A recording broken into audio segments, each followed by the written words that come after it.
Bryce, it is a good thing that we're recording this over the internet this week because I think I'm sick. I think I'm coming down with something. I can't tell. I've been coughing for days, and I just keep taking coronavirus tests, and they all come back negative. But I don't know if it's allergies or like bad lifestyle or like an ancient curse that like if I pulled like an idol off of something. But if I cough. Mm-hmm. I just want to make excuses here up front. I want to get all my excuses out of the way up front. So it's great. Well, you know what? It just shows your dedication to the cause, Jeff. You're willing to work wounded to make sure everyone gets the great content that they love. That's right. That's right. Because the RageSelect podcast will not be stopped. Welcome back to the RageSelect podcast. Here, RageSelect. I'm Jeff. I am Bryce. And actually, I tell you what, the real disclaimer for this podcast should be like, there wasn't really a whole lot of news this week. So some of these news stories. This is not a lot of loot news to you, Jeff? Well, Jeff, we got to talk about news picking, buddy. There's a lot of stories on my okay. It's a lot of links. This is a light one. It's a lot of links, but they're somewhat insubstantial links. There's not as much to talk about. It's gonna be breezy and light, Bryce. We're not gonna spend 45 minutes talking about the first story and then have to lightning round through everything else that happens. Or are we? Hey, you know what? Are we? Yes. That is what everyone at home is asking. Yes, because I think I say that every single week, and it always ends up being the latter. It never ends up being a light and breezy show where I'm just like, it's been 90 minutes and we're out of stories. Guess we're done here. But before we get to the stories, Bryce, what have you been up to? I've been playing nothing but God of War for like a week straight in between all the other nonsense that I can do. But have you been up to? Have you done anything of note over the last week to share with the audience? I finished Tunic the other day. I was really excited to finish Tunic the other day. Okay. That game is remarkably cute, and it is a really, really good puzzle. I think it is. If you like Fez or if you like The Witness, it is very much up in those those styles. And I think it got me thinking today about puzzle games because I like puzzle games. You know, I like Sudokus. I do Wordle, all of this stuff. And when I have these big moments with a puzzle game, like I did have with The Witness, and like I feel like I had with Tunic a few times, is discovering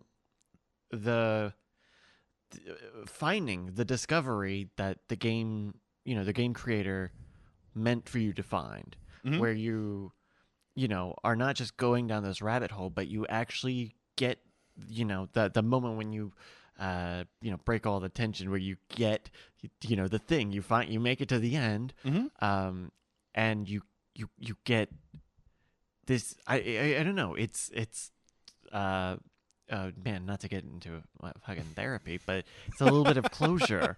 When you're like, oh, I was thinking exactly right. This person got me to think exactly right, and that was the game, and I did it. Like that's really. That's a really powerful journey that puzzle games get you into that other more tactile games may not. I don't know. Activate your brain. Yeah, a lot of times. I mean, I can't count the number of times where I'm playing an action game and it's just like I'm listening. Like when I was playing Saints Row earlier this year, I just had like YouTube videos on, and I was just kind of mechanically going through the motions of just like, okay, shoot that guy, throw a grenade, jump in that car, drive the car off a cliff, jump in the helicopter. It's like a long time ago I was playing Destiny 2, and I realized as I was playing it that I was literally bored. Like I looked at the screen and there was like laser aliens coming at me, and I'm just like shoot, throw, melee, do the ultimate, switch to your backup gun, and it was all just mechanical. It was just kind of going through the steps. It was like I knew what I had to do, or I was just running on instinct. I didn't have to like make my brain work in any way. It was just pure like muscle memory plus playing a million games in the past.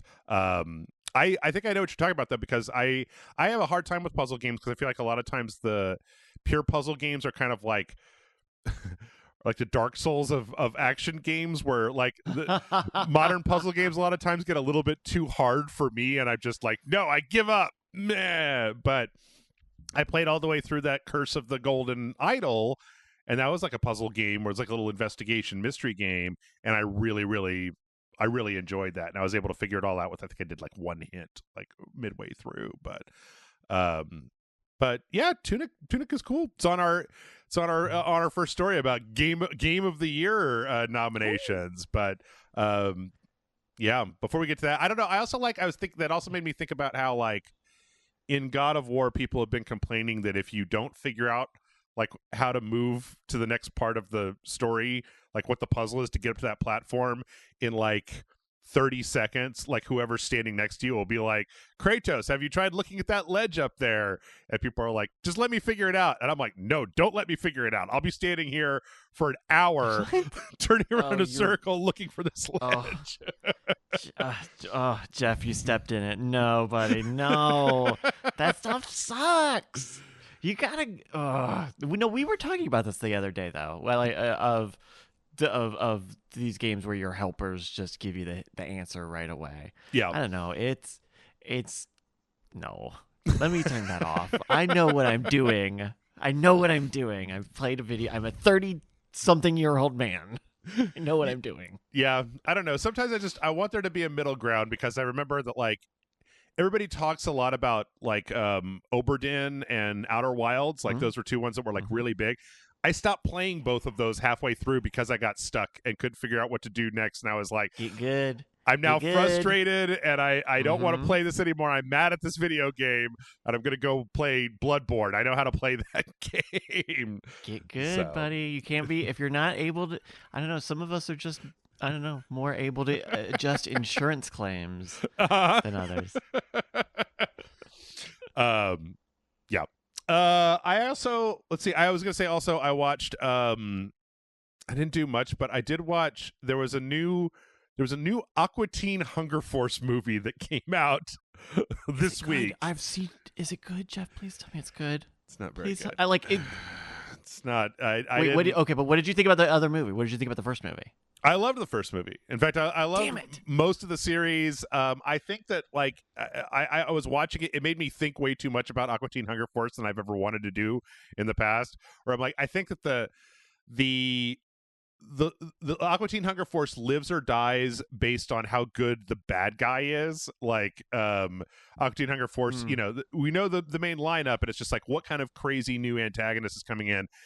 I wasn't really feeling the antagonist in Plantasm too much. Like, I think the best part of that was that the Moonanites show up like multiple times throughout the thing to like jump in front of your video player and like take out parts of the movie and fast forward and just like insult you for a little while, and then they go back to letting you watch the movie.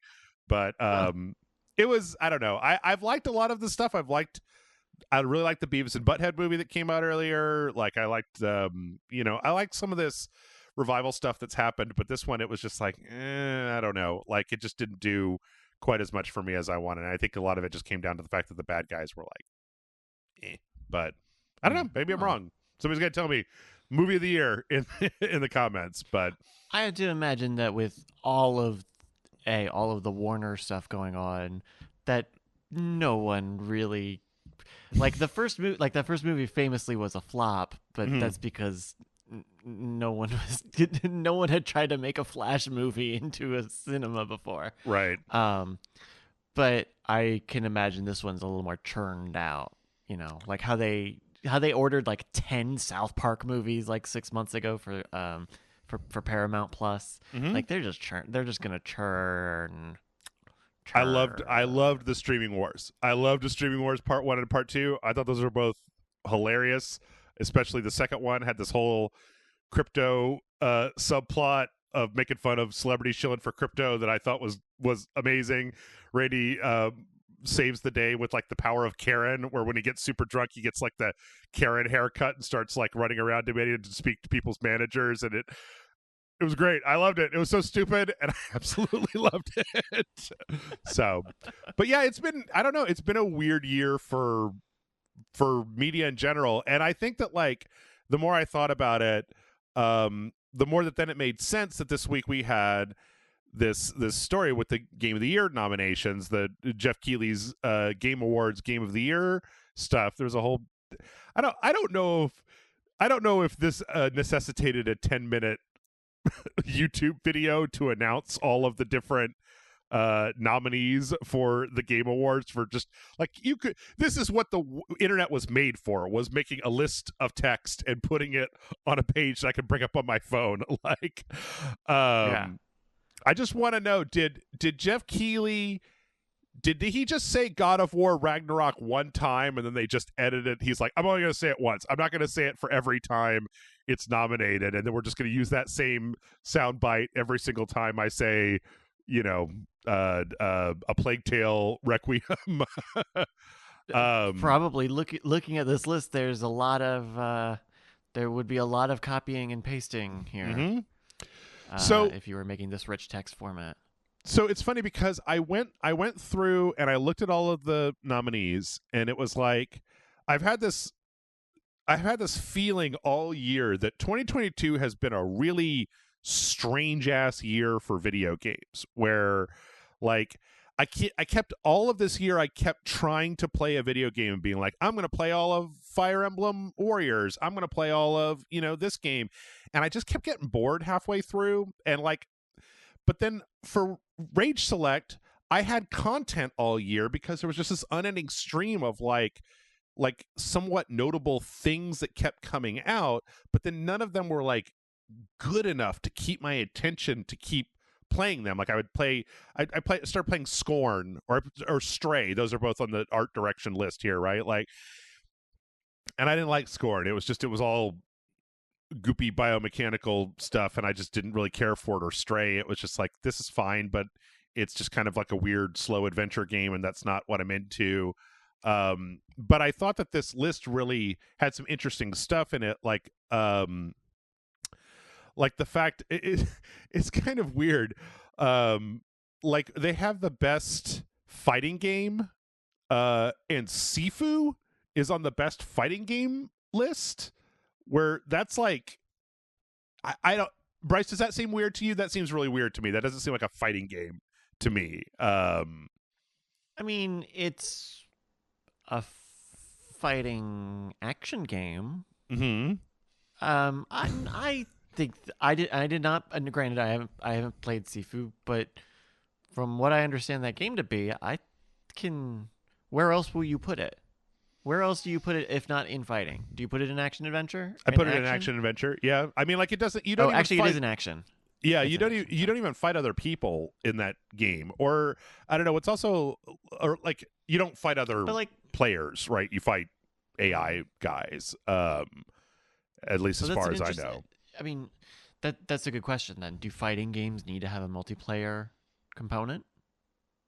I don't know. I mean, the thing is that when you look at the rest of the world, the rest of the stuff in that list, like DNF Duel, JoJo's All-Star Battle, King of Fighters, and Multiverses, those are all like traditional Street Fighter, you know, one guy on one side, one guy on the other side, you know, we're fighting type of things. And then, but that's why I guess it seems so weird. Or the fact that in Best Sports / Racing, Ollie World is in there, which is kind of like I don't know. That just, it seemed weird to me. Maybe it's not weird. Maybe I'm just reading too much into it. But I'm looking here. I've got the Epic Games Store list of fighting games. Mm-hmm. Here is among their list, including Sifu, Brawlhalla, Rumbleverse, King of Fighters, Scott Pilgrim, Kingdoms of Amalur. What? That doesn't make any sense. Batman, Arkham Knight, Arkham City, and Arkham Asylum. You know, I think fighting is a little broader than needing to have a fighting game community around it. Okay, I suppose it seems weird. I guess from my lifetime, when you say fighting game, it means like Street Fighter, Mortal Kombat, that sort of thing. It doesn't just like. I guess the question is, if you're going to put Sifu into fighting games, why wouldn't you put another game that's on here, Teenage Mutant Ninja Turtles: Shredder's Revenge, on the best fighting games list? Like, or even God of War. Like, if you're fighting in that game, I don't know. Well, I mean, then I don't know. When is a rose, Jeff? I mean, like because at some point you look at, say, Ali World, Mhm. and you can abstract that enough to say, well, dog, that should be the best. That should be in best rhythm game, because you have to hit it at the right time. Like you can really cut it down in a bunch of different ways. I think taking a martial arts game and putting it in the best fighting category is understandable. Okay, fair enough. I mean, also this should all just be like prefaced with the idea that like the Game Awards are nonsense, and it doesn't matter who wins anything. Like, it's we're all watching it just for the trailers. Hideo Kojima's going to put out his new game there. Like, there's going to be a bunch of new trailers and stuff like that. I guess the only other big thing that's worth noting in this list is that Xenoblade Chronicles 3 made it into the Game of the Year nominees, and typically JRPGs like that don't end up in there. So it was kind of like there was a big thing on Twitter where people were like, "Oh my god, I can't believe Xenoblade Chronicles 3 made it into the running for Game of the Year." I have a feeling. Is that a JRPG? That game is practically real time. Whatever. You were here. You played it. You watched all the cutscenes that I put in front of you. We barely played the game at all. I don't know. From looking at this, I think that most of these are going to go to Elden Ring and God of War, to be honest. Like, maybe, I don't know. Like, Immortality is in here a few times, and that was a pretty cool game, but I don't know. I mean, a lot of these, it's hard to say. I don't know. I'm not entirely sure ever what the criteria is for what wins what, but and it's so tough here because you look at the top 6, 7 categories, and it is, I mean, I was joking earlier, but it's a lot of the same games, and then those bleed into like the specific genre titles, and that gets really frustrating because it makes it seem like only the most expensive, biggest, fullest, capital G games get space here on the Game Awards, capital The Game Awards, mm-hmm. right? It just seems weird that, okay, Game of the Year mm-hmm. and Best Game Direction share 1, 2, 3, 4 games mm-hmm. among both of these categories. This just doesn't seem. I don't know. I'm not gonna say it's illegal. It's fraud. No, it's not. It's just I know it's a tough year. I know it was a stringy year for releases, but this, I mean, you can go back in years, like these huge games just suck the air out of the room. I think I was going back to look at previous years, and like I saw this list, and the first thing that I did was go to my YouTube channel, because that's what I always do when I feel down, is I pull up the RageSelect YouTube channel, look at all the hits, bask in the glory. But no, what I did was like, I think that it's a good it was a pretty good way for me at 50 games a page to go through and look for like, well, what else should have been on this list, because I played a lot of games this year, and as far as like, best like Game of the Year contenders, I think they've kind of got it. Like, I liked Saints Row a lot, but that game is janky as hell. It doesn't belong on there. Like, maybe like Monkey Island, everybody seemed to really like that, but it's been a really weird, like, you're not going to put Steel Rising into the Game of the Year category, or Soul Hackers 2 or something like that, but I don't know. Sure, but I mean, just as much as there's hullabaloo about a JRPG making it into the Game of the Year, it's category. I feel the same way about puzzle games. Why the fuck couldn't Tunic be game? Tunic's my game of the year. Mm-hmm. The Witness was my game of the year. Well, Witness is still my game of the year. The Witness continues to be my game of the year. Witness, game of the year 2022. Bryce Castillo says it. every year. Game of the year every year. But it just makes it seem like there are certain genres that can never be in a full big enough one major box that has every emotion and every feeling for every person in it to be the best game of the year. Which is why it's all pretty much bullshit. So, because, you're talking about there's no like objective quality standard. By the way, Bryce, looking through this, I did want to mention that, did you play Escape Academy? Yes, I've played a little bit of that. That's a very cool game. I thought you would really like that based on all the puzzle stuff you were saying before. But let's see. From there, we're going over to a best friend of Jeff Keighley, Hideo Kojima. Surprise to everyone, says that he would really like to make movies at some point. This is, as I said, a shock to absolutely no one. I kind of wish he would shut the hell up and just start doing that, because he seems to like movies so much. It's like basically what all his entire Twitter is about. So I don't know. I guess it remains to be seen whether a good game. Well, I guess an arguably good game designer. I really like Hideo Kojima games, but I know that they're not for everyone.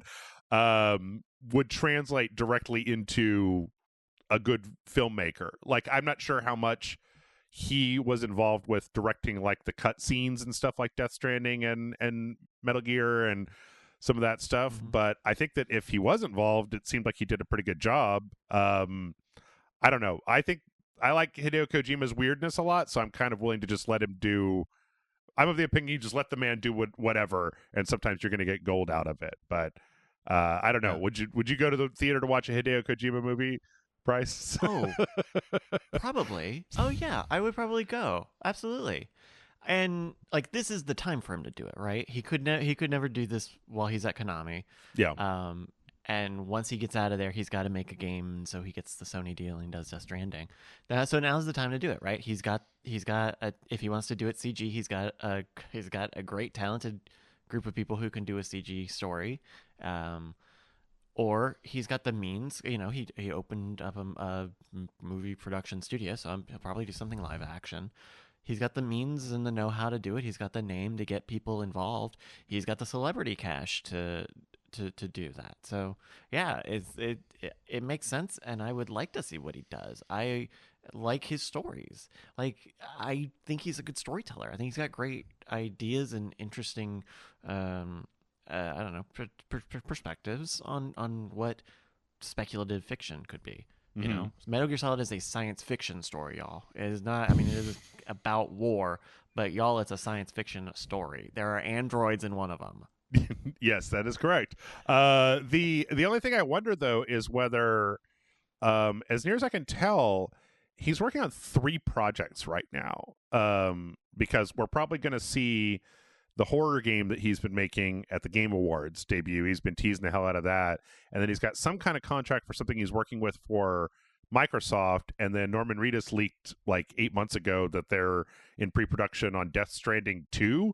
I don't really know how that works. But so I don't know. But we'll see. That would be a lot to scale up. Yep. I mean, you presume that one of those games, probably Death Stranding 2, is going to stay in pre-production through these other 2 projects going on. That's still 2 development teams, where I kind of assumed Kojima Productions was one. So either they've expanded, or it's going to be a while before we see these. Yep. Let's see. Speaking of movies, we saw a really fun fan film, a live action concept trailer that was made by folks for, of all things, Fallout 76. And I don't know if you got a chance to watch this, Bryce, but I would literally watch this show. Like, I don't know how they got all these people with, like, they did a really good job filming these people with these props that are all just like very Fallout specific, and it's kind of just like a monologue with a lot of cool drone shots and stuff going on. I guess what they're already making a Fallout for Amazon, right? I've lost track of all the different show. Are they making a live action Fallout already?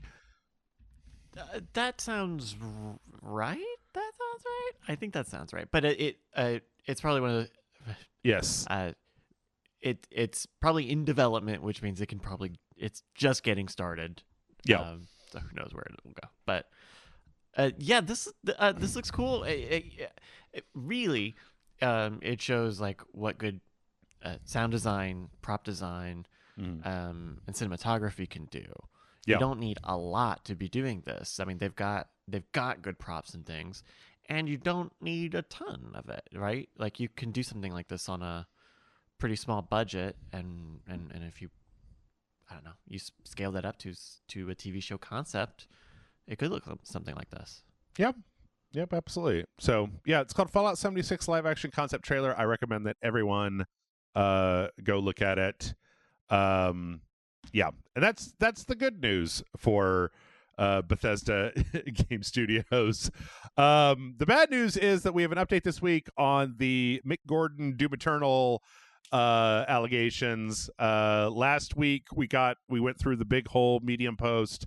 It was like an hour to read, and then Bethesda decided to put up their response, which basically just says like, that guy's full of crap, and no, just kind of nah, bro, but like extended out in corporatese, saying they stand behind Marty Stratton, and that the things that were presented were what they literally put like facts in quotey fingers. They said we Right. reject the distortion of the truth and selective presentation of incomplete quotey fingers facts. And it's like, so it's interesting because we just kind of went through this whole thing with Helena Taylor with the Bayonetta thing, where somebody kind of came out and made an allegation, and then it kind of came out later that it was like, oh, it kind of turns out that this person, it wasn't as upfront as they originally were.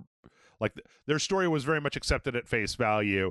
The problem with this statement from Bethesda, in my opinion, is that Mick Gordon, that Medium post was comprehensive. Like I would need to see, like going back to the Helena Taylor thing, I need somebody to show me the email that proves that Mick Gordon is full of shit, basically, at this point, because his story, because the things that he's saying are clear statements, right? Yes, I yes. was contracted for this days and times, right? I couldn't have been expected to do this because I wasn't contacted about this until this day, and I couldn't sign this until because this day. Yes. Like it's more than the Helena Taylor thing, which was like some video stuff and a fucking mess. But it's fucking weird that Bethesda's response is no, and are you a cop? I don't have to answer your questions, Senator. Like, oh wow, okay, so Yeah. It also the other difference between this, I guess, the other thing is that like, no matter who is telling the truth, that Doom Eternal soundtrack was garbage. Like that was not a retail product. Like if somebody gave that to me in an audio engineering class, I would give them an F and tell them to go back and do it over again. So I don't know. I also know that I'm very much prone, like in the Helena Taylor thing, before the details on that came out, I was very much kind of on, I started wanting to be on their side because I'm very kind of anti-corporate. Like I, over the years, I've developed a lot of kind of anti-corporate feeling in my body because I've worked for crappy bosses. And so somebody comes out and says, my boss was crappy. And I'm like, yeah, he was probably. I've heard that, but I don't know. I think that if Bethesda wants this, because the thing is that they talk about the statements posted online, this is a quote, the statements posted online have incited harassment and threats of violence against Marty Chad and the id Software team. Any threats or harassment directed towards members of our team will be met with swift and appropriate action to protect their health and safety. And basically, like, Marty Stratton put up a Reddit post like 2 years ago laying the entire blame for this at Mick Gordon's feet.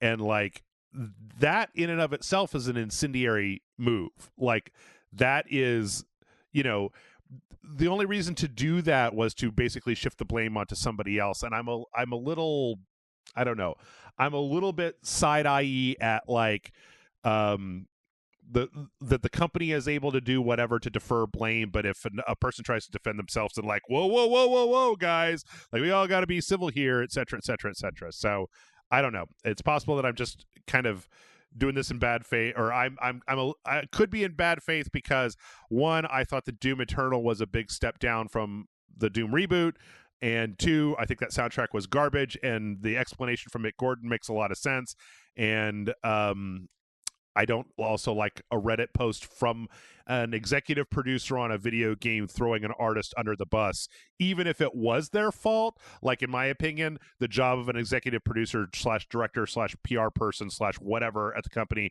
is that it's their job to eat the hit on that, not to take the person that did the work and throw them under the bus. So, yeah. Show me, we stand ready with a full and complete documented evidence to disclose an appropriate venue as needed. Do it. Don't give me the black box on Twitter. Fucking do it, Bethesda. Yeah. I mean, the fact that they here's what's that they posted this at all is crazy to me. Mm-hmm. If the statement that they make here, which is "fuck you" and "please don't call me anymore," mm-hmm. you didn't need to post this. If what you thought you were going to do was sweep it under the rug and play the no comment card, then you just wouldn't have done this in the first place. Yep. You wouldn't have responded. You would have let Mick. You would have let Mick run the story in the press, and you fucking eat shit for a while. And you don't put a bunch of fucking bad light on Bethesda right after the Microsoft acquisition, mm-hmm. and you let the story work its way out, and either make Mick take you to court, or you can just keep poking the bear, I guess. Poor Microsoft has all these problem children that they keep acquiring between Activision, Blizzard, and Bethesda and stuff. The other thing is that I don't know. Did you read all of the Mick Gordon Medium post? Mm-hmm. Yes. Okay. Yeah, it's a thrilling read. Yes, absolutely. The other thing that's interesting about this is that in a way, like, this is me putting on my potentially problematic internet investigator hat, right? But in some ways, this to me backs up some of the stuff at the end where, like, Mick Gordon's primary goal was, I want you to take down this Reddit post that throws me under the bus because I didn't do anything wrong. And that it seemed like, from the characterization of Marty Stratton in that Medium post, and then a lot of the stuff at the bottom when it came to lawyers, and like how the one thing that Mick Gordon wanted more than anything was you need to take that Reddit post down. And they were just, and then, like, once that demand came out, that everybody got really weirdly personal about how this was your fucking fault, and like, we'll see you in court, and also you're a bad person and your mother's ugly, right? That, like, this statement could be that Marty Stratton has more pull at Bethesda, or id maybe, than we all know, and that he's like, what did he say? No, you put something out on the official Twitter, like, I'm not gonna let some fucking piano jockey cancel me, buddy. Like, you get out there and say, we got all the receipts and we'll post them whenever, at some point in the future. But no, he's totally a liar, and oh no, someone's mean to me on Twitter. So I don't know. I can be making shit up, but I don't know.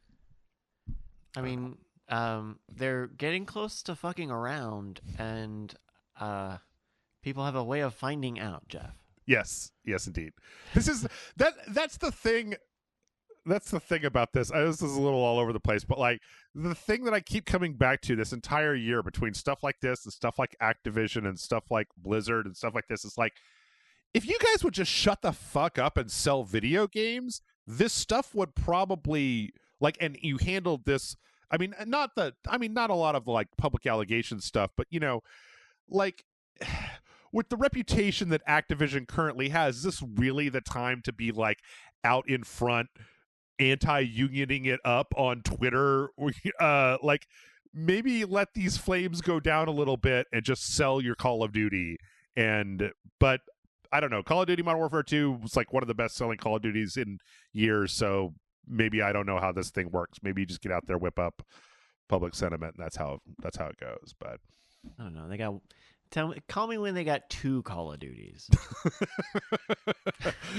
well, we're almost to Call of Duty, but on our way there, we're going through some esports stuff because we had more controversy. This is weird because I feel like this is mostly just a gateway to bitch about other stuff, which should probably just be the name of this podcast. Is welcome back to This Is Just a Gateway to Bitch About Other Stuff.com. So there is a esports company called TSM. They were financed by a crypto exchange called FTX that was putting their name all over everything up until a couple of weeks ago. Apparently they were paid $210 million to change their name to TSM FTX.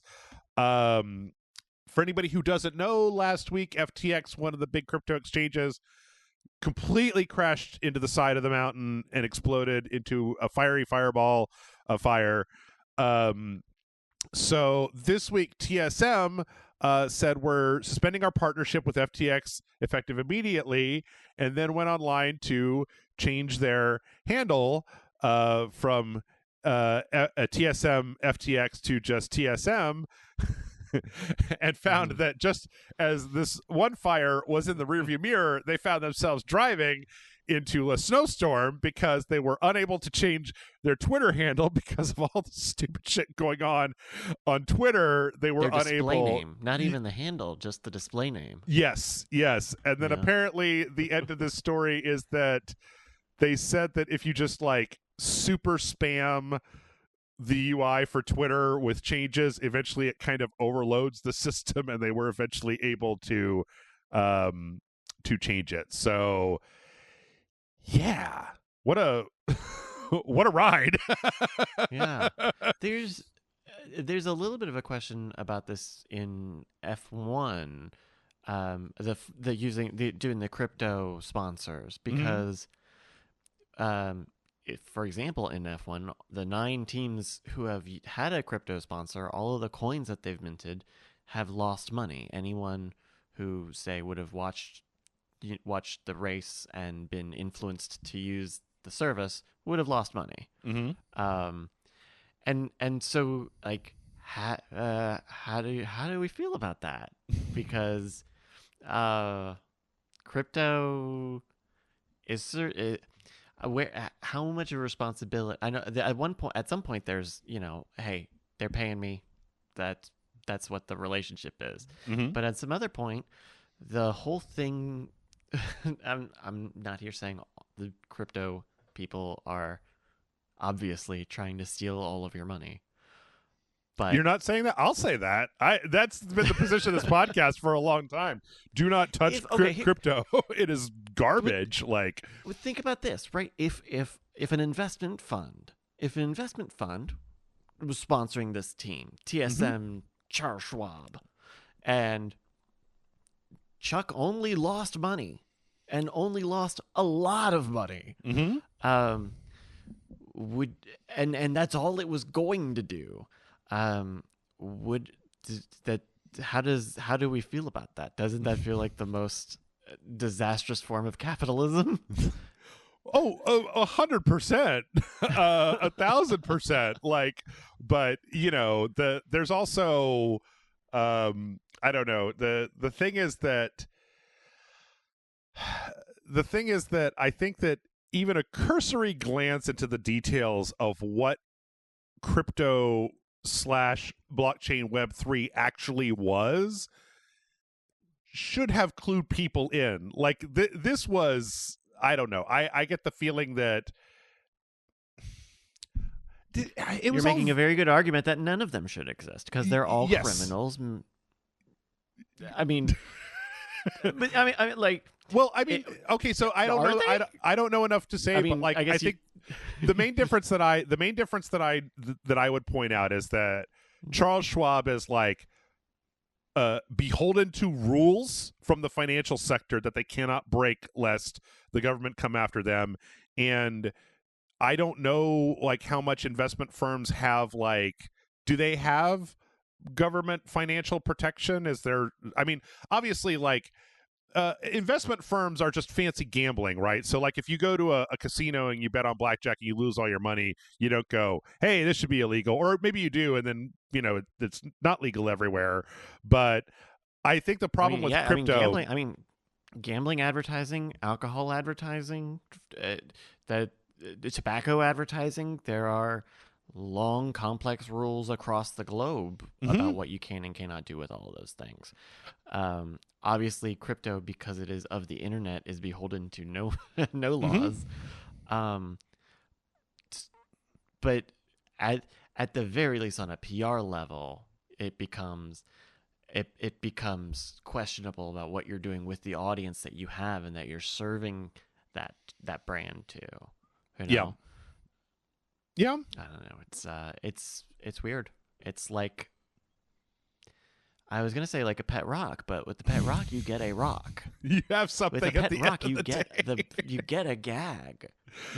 Yes. Gag. I guess I just, what was it, like a year ago, just 18 months ago, when I started looking into crypto, and it was just like, no guys, you're never gonna believe it. It's this brand new thing, and all you have to do is give me all your money, and then you'll be totally rich, like in 6 months. And it's like, I started telling my friends, it was just like, that is what every scam that has ever existed in the history of all of humanity, that's like the pitch. That is the pitch that starts with, is like, this is what the Nigerian prince scam is. It's just like, if you just give me your money, I swear you're going to become like rich beyond your wildest dreams. And I think that, 99% of the time that's not true. So if you give somebody all of your money, I don't know. But yeah. Anyway, let's see. From there, we talk about Overwatch 2 a little bit. So May had been pulled out of Overwatch for a little while and was scheduled to come back this week, and then didn't, but then did. So May was supposed to come back earlier on in this week and then didn't, and then it was updated that as of the day that you and I are recording this, she is back into Overwatch 2. How long was she not in the game? I guess it looks like 2.5 weeks. Yeah, it was a couple of weeks. It was a couple of weeks she was out. There was a bug they found where people could get outside of the level geometry by standing on her ice wall. But this is the third character. Torbjorn and Bastion were both taken out of the game for a couple of months, basically fully disabled. Months? Yep, because one of them, there was something with Bastion where you could end up doing his ult like indefinitely. Like there was a way to get around the cooldown to just keep it going, and there was some other problem with one of Torbjorn's cooldowns. So yes, but this was significantly less, which I wanted to actually come out and give Blizzard credit for, because like I said, the other two characters were gone for a while, and it was very strange to me because it was like, this game is brand new. Why are you taking like people's favorite characters out for like extended periods of time? Yeah. This is I did not know, Jeff. You know what? I just not as clued into the news lately. This is shocking. I'm flabbergasted. It's preposterous. I can't stand this. This is remarkably stupid. Yep. There's only like 10 characters in this game, isn't there? Like you're getting written. No, so many. Okay, yes, you're fucking yes. But if I turned on Tekken 2 and Tekken 2 said, "Oh no, we don't have Kazuya for we don't have Kazuya right now." What? Yeah. Like, no, I unlocked him to Kazuya. Like, you can't. Well, we broke it. Well, why did you fucking do that? Yep. Okay. I think the game's not out yet, right? And Overwatch 2 is like fucking still in beta, right? No, it's not out yet. No, it's out. It came out like a month and a half ago. Yep, it's like fully and completely out. The thing is, there's been the controversy here has been that there was a new character in the game whose name I cannot remember, but that also had a similar bug getting out of bounds that apparently Blizzard did not deactivate. They deactivated May instead. And people think that the reason for that is because she was part of the battle pass. So if you were to turn access to her off, then people wouldn't buy the cosmetics, they wouldn't unlock her in the battle pass, etc., etc. The question here comes down to this: is the time needed to fix these higher because Blizzard is putting money towards making outfits to sell for $10 a piece on the shop, as opposed to going into, oh my god, this fire has to get put out tomorrow, May has to be in the game, especially a character that has been in the game for a long time. So there's a question there. It's unclear. I think that I've been kind of hammering on Overwatch 2 every week on this podcast because there have been numerous stories about how people really want the old loot box system back because the battle pass that they're putting out, like so many of the levels on the battle pass are just garbage. It's like, here's a spray, here's here's a voice line, and so you do all this work and you know that you have to get like hours and hours and hours of work to get anything worth getting. But yeah, this is messy. Like, you shouldn't be having critical issues like this. You shouldn't be having issues. They happen. They're gonna happen. But it's not like we're talking about this is Blizzard making balance tweaks or retooling the function of the game. They're just finishing it. They're polishing it, which I don't. Maybe assumptive, maybe a little unfair to say, oh, this is a free-to-play game now, huh? Isn't it? Yep. You certainly feels like it.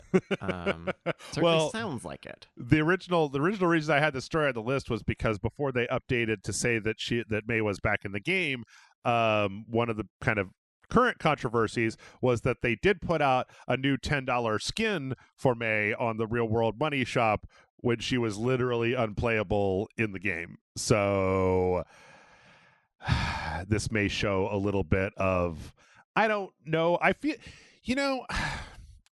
like at some point I need to start a new business. I'm gonna give RageSelect to you guys. You guys can run RageSelect for a while, and I'm gonna go out to wherever these businesses are and be like, "Can you guys just come in and tell me everything you're gonna do this week?" And I'm gonna go, "Yes, yes, no, no, yes." Like, don't put out the statement slamming Mick Gordon. Wait to put out the May skin until she's back in the game.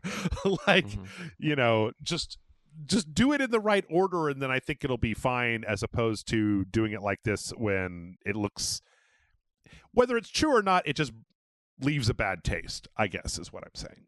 But totally. And I don't know. From another vantage point, Jeff, presumably the launch of this May skin was scheduled for the day that it launched, and pushing it back would mean, hey, we have a schedule of releases of various levels, whether it's skins, levels, characters, balance tweaks, what have you. And we can either let this temporary outage of the character upend that entire schedule, or we can just push it through because the skin, I don't know, can you buy it? Well, is it a limited time only thing? I don't know, but I absolutely can see where on the inside for this, they say, just put it out. Yeah. Just put it out. Yeah. Because, I don't know, is there much fanfare when they put these fucking skins out? Maybe it doesn't matter. I'm not the audience. I have no idea. Like, I literally am just unsure whether anybody cares about this. I mean, the thing is that I used to like Overwatch, and now I don't. Like, I tried playing the new one, and it was like, this seems like Overwatch, but more focused for the Call of Duty crowd. That wasn't why I literally played Overwatch for the opposite of that reason, to get away from the Call of Duty crowd. So, but speaking of Call of Duty, I actually have something really nice to say about Call of Duty, because Warzone 2 came out this week, and it has a feature called proximity chat. I don't know. Were you able to watch any of the videos here for this proximity chat thing, Bryce? No? I have not. But I know that, like, also with Among Us VR, folks are getting acquainted with proximity chat. Yeah, it's pretty awesome because basically what it means is that like when you chat with your squad in the game, if somebody is close enough to you, they can hear what you're saying. And this is from a PC Gamer article, but it was there's been a lot of people doing really fun stuff. There's also been a lot of people doing some really kind of weird and gross stuff. Like one of them was great was there was a guy outside of a building, and like one team was in a building, and then he like shouted over the voice comms like they're suppressed, go go go go go, and then the people on the other team ran out of cover, and then he just started shooting them.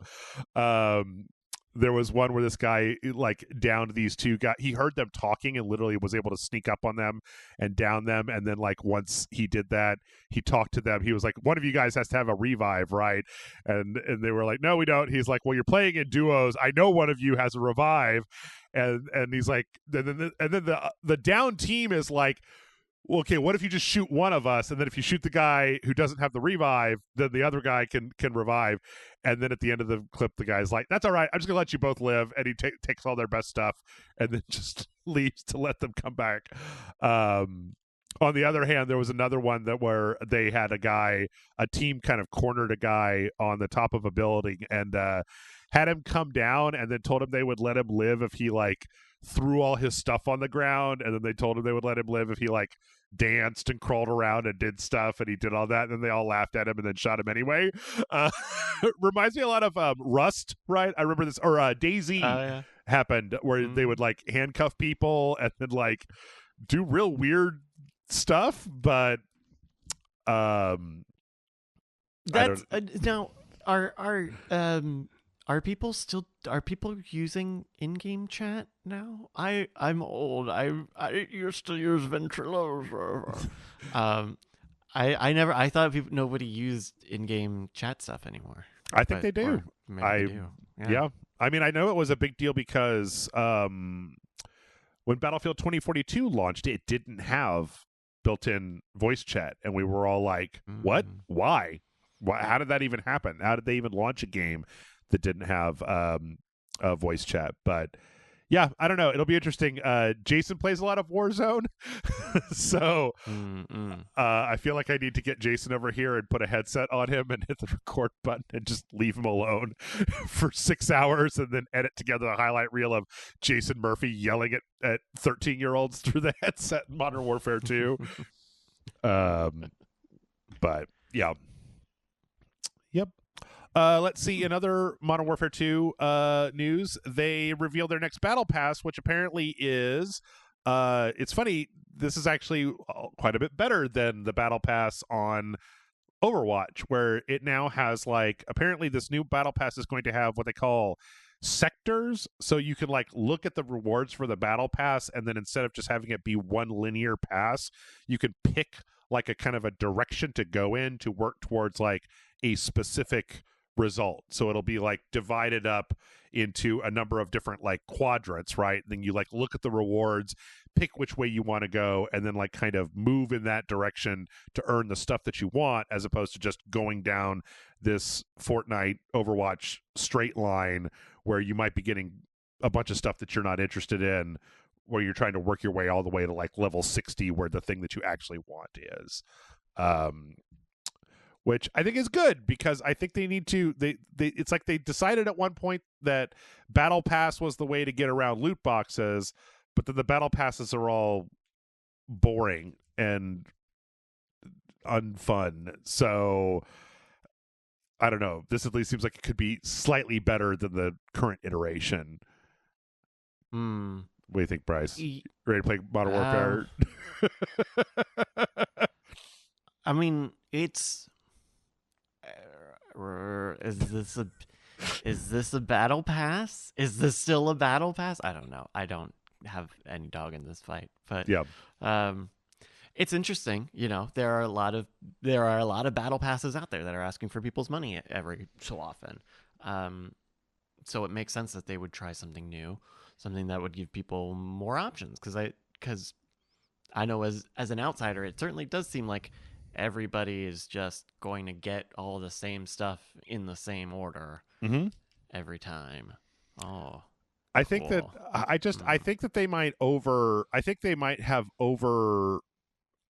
I think they might have overestimated how much people actually want to play the same game over and over and over again. Like with Overwatch, you could log in. You could log in every week. That's what I would do. I play like the arcade match. I get a level. You could get like 3 loot boxes, and I'd be like, "That's cool. I'll come back next week and play some more Overwatch on Monday when the pass resets." But with this battle pass stuff, it's like, no, you need to log in every single day and you need to get through your daily challenges and blah blah blah blah. And I just think that we're hitting a critical mass of like games and shows and movies and things to do and YouTube videos and podcasts and whatever, that like these companies seem to think that they're going to basically get people to play their game for infinity.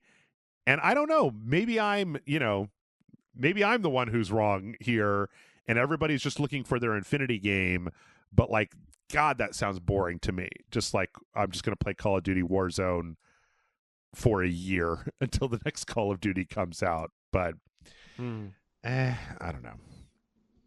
I mean, if it is like gamifying multiplayer and giving people a way to progress and something to do, I think that is value, and I think there shows some value there. And I don't know. This is kind of a new thing. Battle passes are still relatively new, and a lot of them look a lot of them look alike. They look very similar. So yeah, any deviation is interesting. Yep. Let's see. In other Call of Duty news, Phil Spencer Phil Spencer is apparently very tired of being asked whether like when Microsoft is going to rip Call of Duty away from PlayStation users with the acquisition of Activision. And in a recent interview, basically, it's funny.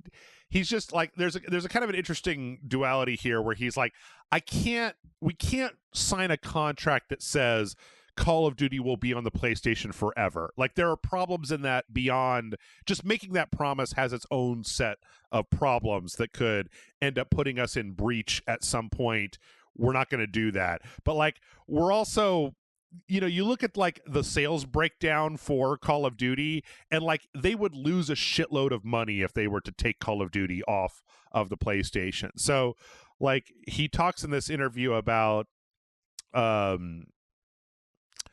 what is comfortable with, let's see, like, but to make a longer term commitment that Sony would be comfortable with, regulators would be comfortable with, I have no issue with that at all. Like, it just seems to be that he's tired of people looking at every statement that he makes, which have pretty much been, we have no plans to take Call of Duty off the PlayStation. We are not interested in taking Call of Duty off the PlayStation. And they're going, yes, he said we are not interested, but that is not a full-on commitment. So maybe at some point when they do become interested, they will take Call of Duty off the PlayStation. But because they will.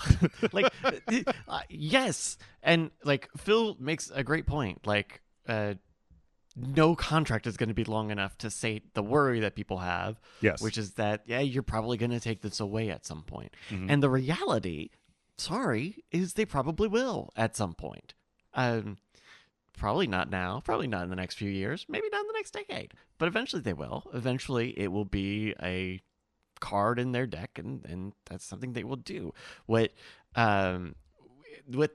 is being responded to is the lack of public trust. We don't trust you. We don't believe you. And the way that you alleviate that, maybe you get a piece of paper that says something, or maybe you say something and then you mean it by following through with the things that you say you're going to do.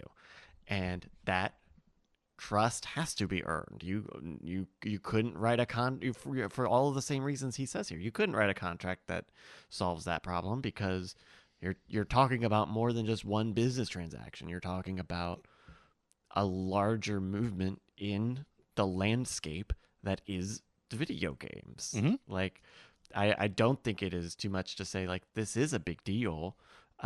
We should recognize this. This is like if Stephen King fucking said, "Yeah, I'm buying Angela Lansbury," and fuck it, I'm using my like this is a big deal, and I understand completely why people are upset or afraid about this. And Call of Duty is a thing that moves silicone. Madden moves hardware. Everyone cares about this, and it is, I think, important to just understand what is going on. So you do think that they will eventually make Call of Duty a Microsoft exclusive, like exclusive to what PC and Xbox, but not on PlayStation? At some point, I mean, as sure as I know, water is wet. Like that. That is the. Now, granted, I am not really talking of any specific time period. This is just the next mode of existence of this, right? We all agree it's on all the platforms right now. Mm-hmm. The next thing for it to be is not that. It's interesting because I go back and forth on it about whether, like, just the bump in hardware sales that you would expect from making it platform exclusive, is that going to outweigh all of the money that once you own Activision you are going to make off of people playing Call of Duty on, like the on the entire PlayStation platform, right? Like ostensibly you would want to put it on the Xbox platform to drive sales there, but being that Call of Duty is like pretty much the single biggest video game franchise that exists in the world, would like hacking off half of that profit just to try to move Xboxes, would that be worth it? Or do you just sit back and cash the checks when like you're literally Microsoft's getting checks for selling PlayStation versions of Call of Duty? Like, I don't know. Like I kind of go both ways, and I can see some of the smaller things like from Obsidian or even some of the Bethesda or Tango Softworks or Double Fine or some of that stuff. I can see some of that stuff being kind of dragged into the specific Xbox orbit, but like the idea that Diablo 4 wouldn't be on the PlayStation, because that you would sacrifice all of the sales that you would have made on that ecosystem to try to drive traffic into your ecosystem. I don't know. Like I could go either way. And again, like yes, that's how the math works out right now. That is not how the math will always work out forever. That presumes that Call of Duty will continue to be Tony Hawk's Pro Skater, right? At some point, Tony Hawk's Pro Skater is going to become Tony Hawk's Pro Skater, and it won't be the big cash cow that it is today. Eventually, either they will stop making Call of Duties, which is equally unlikely given the financial obligations we're talking about, or that game will lose popularity eventually, somewhere down the line, that it is no longer the big dog and it can be sacrificed to whatever machinations need to happen with Game Pass, with streaming, xCloud, what have you. So I don't think it would. I don't think it would be anything. I would say you could expect Call of Duties on PlayStation 5s and on PlayStation 6s. Presumably, if Call of Duty is still successful, then yeah, I think it continues to be that way. But these things don't last. They don't last forever. And when we're talking about ownership rights, media rights, we are seeing now how between reboots, remakes, revivals, what have you, IP lasts a really long time. And Call of Duty is doing very, very well right now. And when it's not doing very, very well, then it will go from being an influencer to being influenced. Okay. Well, that makes sense. And with that, we are going to go ahead and take a break. We are I don't know. We're making pretty good progress here because, as I said, this week's stories are a little bit more. They don't arouse as much discussion, I feel, as some of the stuff in the past. So, but that's not to say that we don't still have a whole shitload of news left. Even though I think I'm going to cut about half these stories. So yeah. We're going to take a break. Join us back here in just a second for the second half. We'll see you then.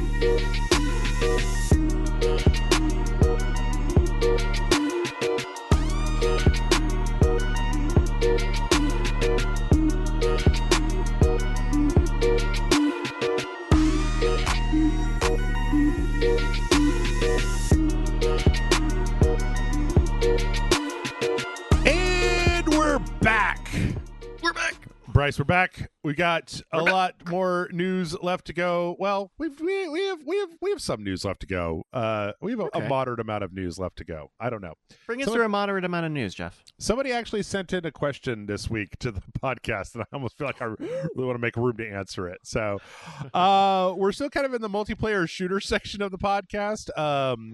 Last week, there was a rumor that Ubisoft is going to be implementing some new anti-cheat technology for Rainbow Six Siege. They've been very tight-lipped about it, but there are two kind of really interesting scenarios that have been posited on the forums that I think are both kind of very interesting to think about. One is that basically Rainbow Six will be updating their executable with a rotating hash every 2 hours. So you will have to basically update the game every single time you play, but with a very small update to basically switch out the coding in the executable so that if a hacker can get in there and make a cheat for it, it's just going to be completely defunct within a couple of hours. The hash is messed up. Yeah, wow. Yeah. Which is kind of, you think about this isn't a single player game. This is an online competitive multiplayer game. You have to be online to play it. As long as the update isn't huge or anything, the idea of doing that is something that it's well, that does make a certain amount of sense. Especially if it can be made in a way that's not obtrusive to the people that are playing it, that it doesn't cause a big problem. The second one is this idea that there'll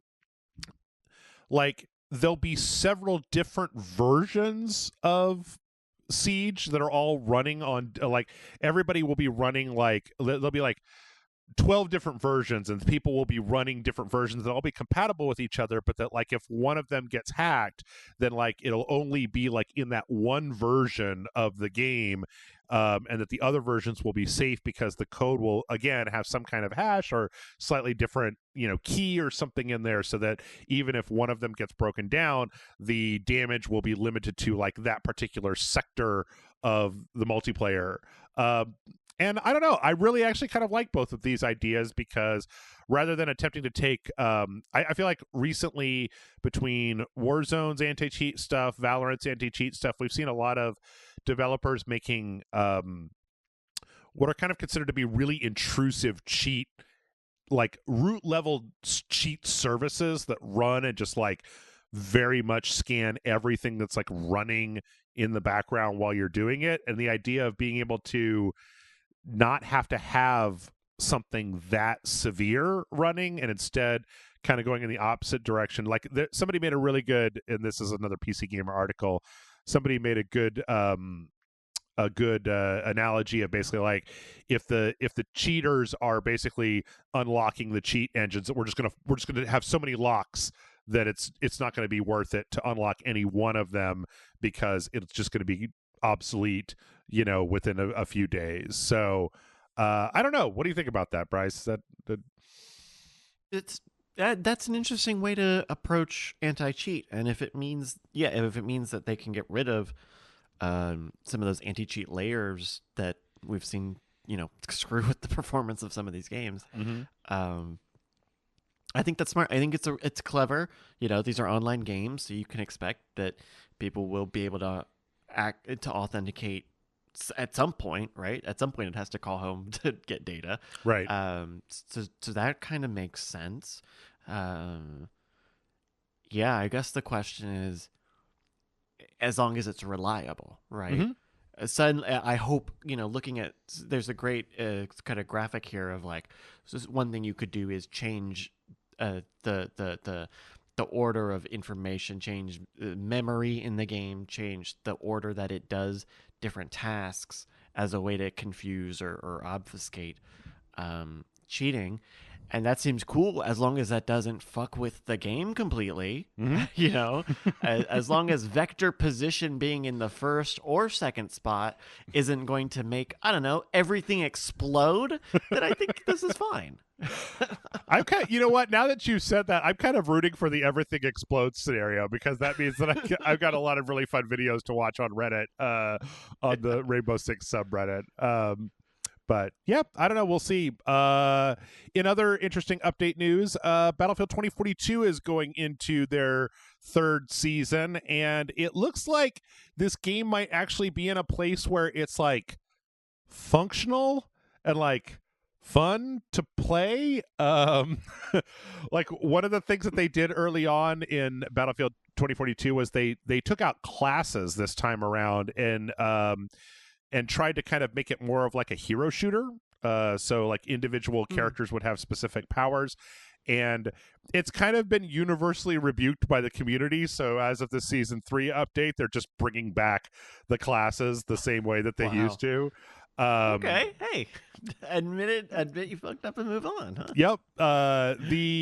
The other thing that's kind of interesting is it's interesting, like they show some of the maps like that they're doing these updates on, and you can see on these videos like they've really gone in and like redone the whole geometry. Like they've moved around large sections of the maps. Like they talk about there's a port level where they've taken out a lot of the cranes so that it's harder to get the high ground, so there's more like longer sight lines, and like they've moved spawn points like closer to objectives so that people can get into the action faster.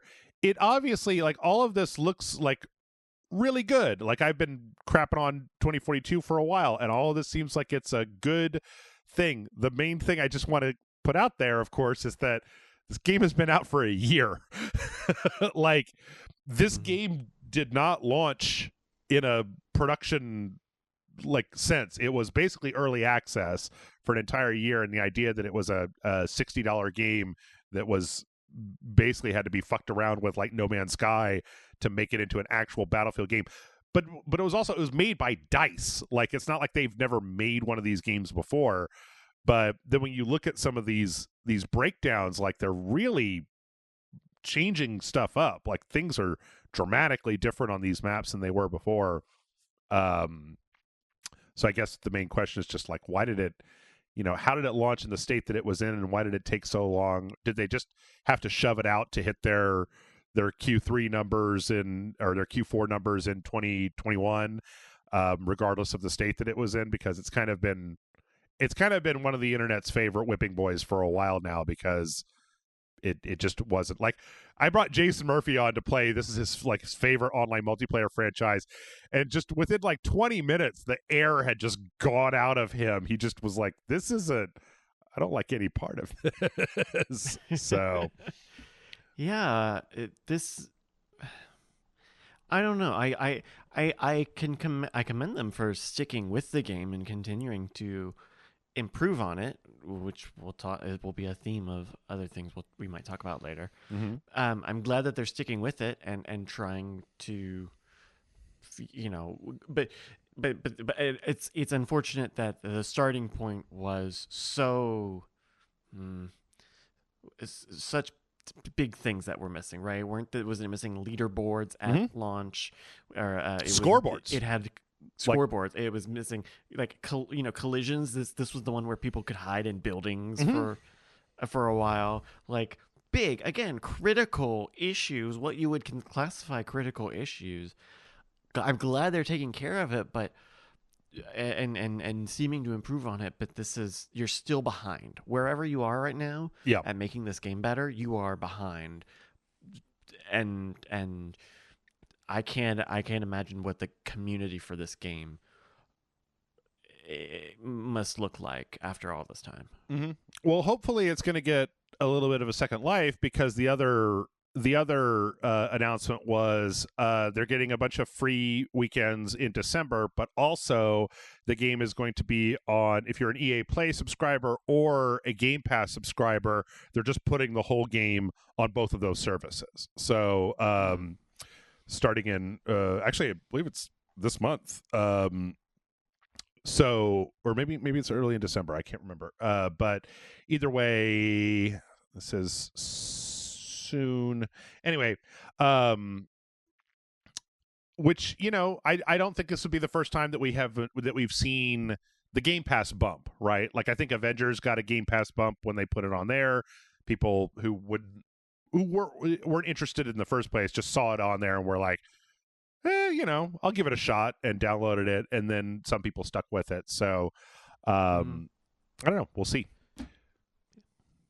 We also got some other November Game Pass titles are getting added. I tell you what, my game of the year is Game Pass, Bryce. Like, Gungrave Gore is going to be on Game Pass, which I think is great. Warhammer 40K Darktide is going to be on there, which I think is great because I didn't want to pay $60 for that game, and now I don't have to.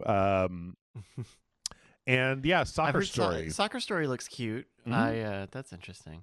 I'll tell you. I don't know. I have the PlayStation Plus Extra, the PlayStation Game Pass. They just put Kingdom Hearts on there, right? You get your Kingdom Hearts on. Yeah, they just put Kingdom Hearts on there. They got a bunch of Assassin's Creeds on there. It's not. I'm in the PlayStation Store a lot now, and it's just I'm trying games I wouldn't normally try, but I just feel like the curation with the PlayStation Plus Game Pass is not.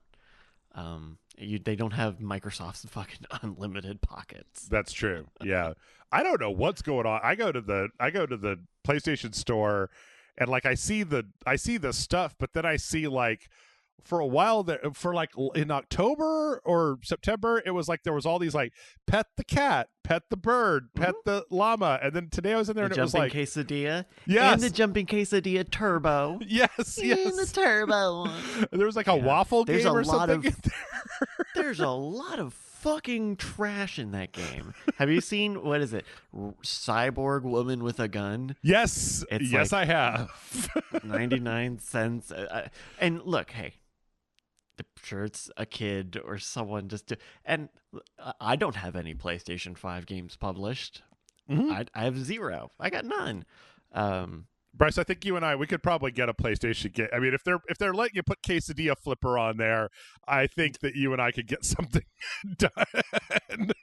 The Goat G and the Boat B, all of those. And then the Puzzle Bobble game, and then all the merch. It's a fucking mess. Well, I tell you, how much did I play for this goddamn thing? Anyway, Game Pass. That seems cool. I was looking the other day at I made a post in our Discord where, like, yeah, that's pretty bad, but like on any given day, a lot of times you can go to Steam and it's just pornography. Like, it's not like what was it, 2 weeks ago, Sex with Hitler 3D was like on the front page, new and trending for Steam. And like, I was looking at the popular upcoming, it doesn't seem like it's on there anymore, with my friend the other day, and it was like there was this game that was just like, this is just hentai. Like, this is just big booby anime ladies having really rough sex with pictures of orcs.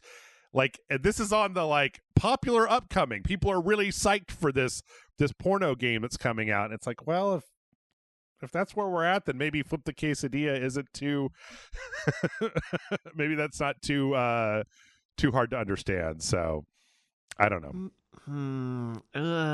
God. Maybe people want that. Maybe people want this. You know, I mean, a buddy of mine, she does webcomics, and she writes stories that have adult characters, and sometimes they fuck, and you know, sometimes there are mature moments, and she has a difficult time. She's had historically a difficult time trying to get published and putting her stuff on the internet, because if you have fucking penises in there, then it's a no-no for a bunch of places. And if we opened up the doors to pornography, maybe we will find that that's what we've wanted the entire time. As somebody who spends a lot of time on Steam, trust me, that's not what you want. Like, you don't want to have to sift through 6,000 porno games in order to find, like, the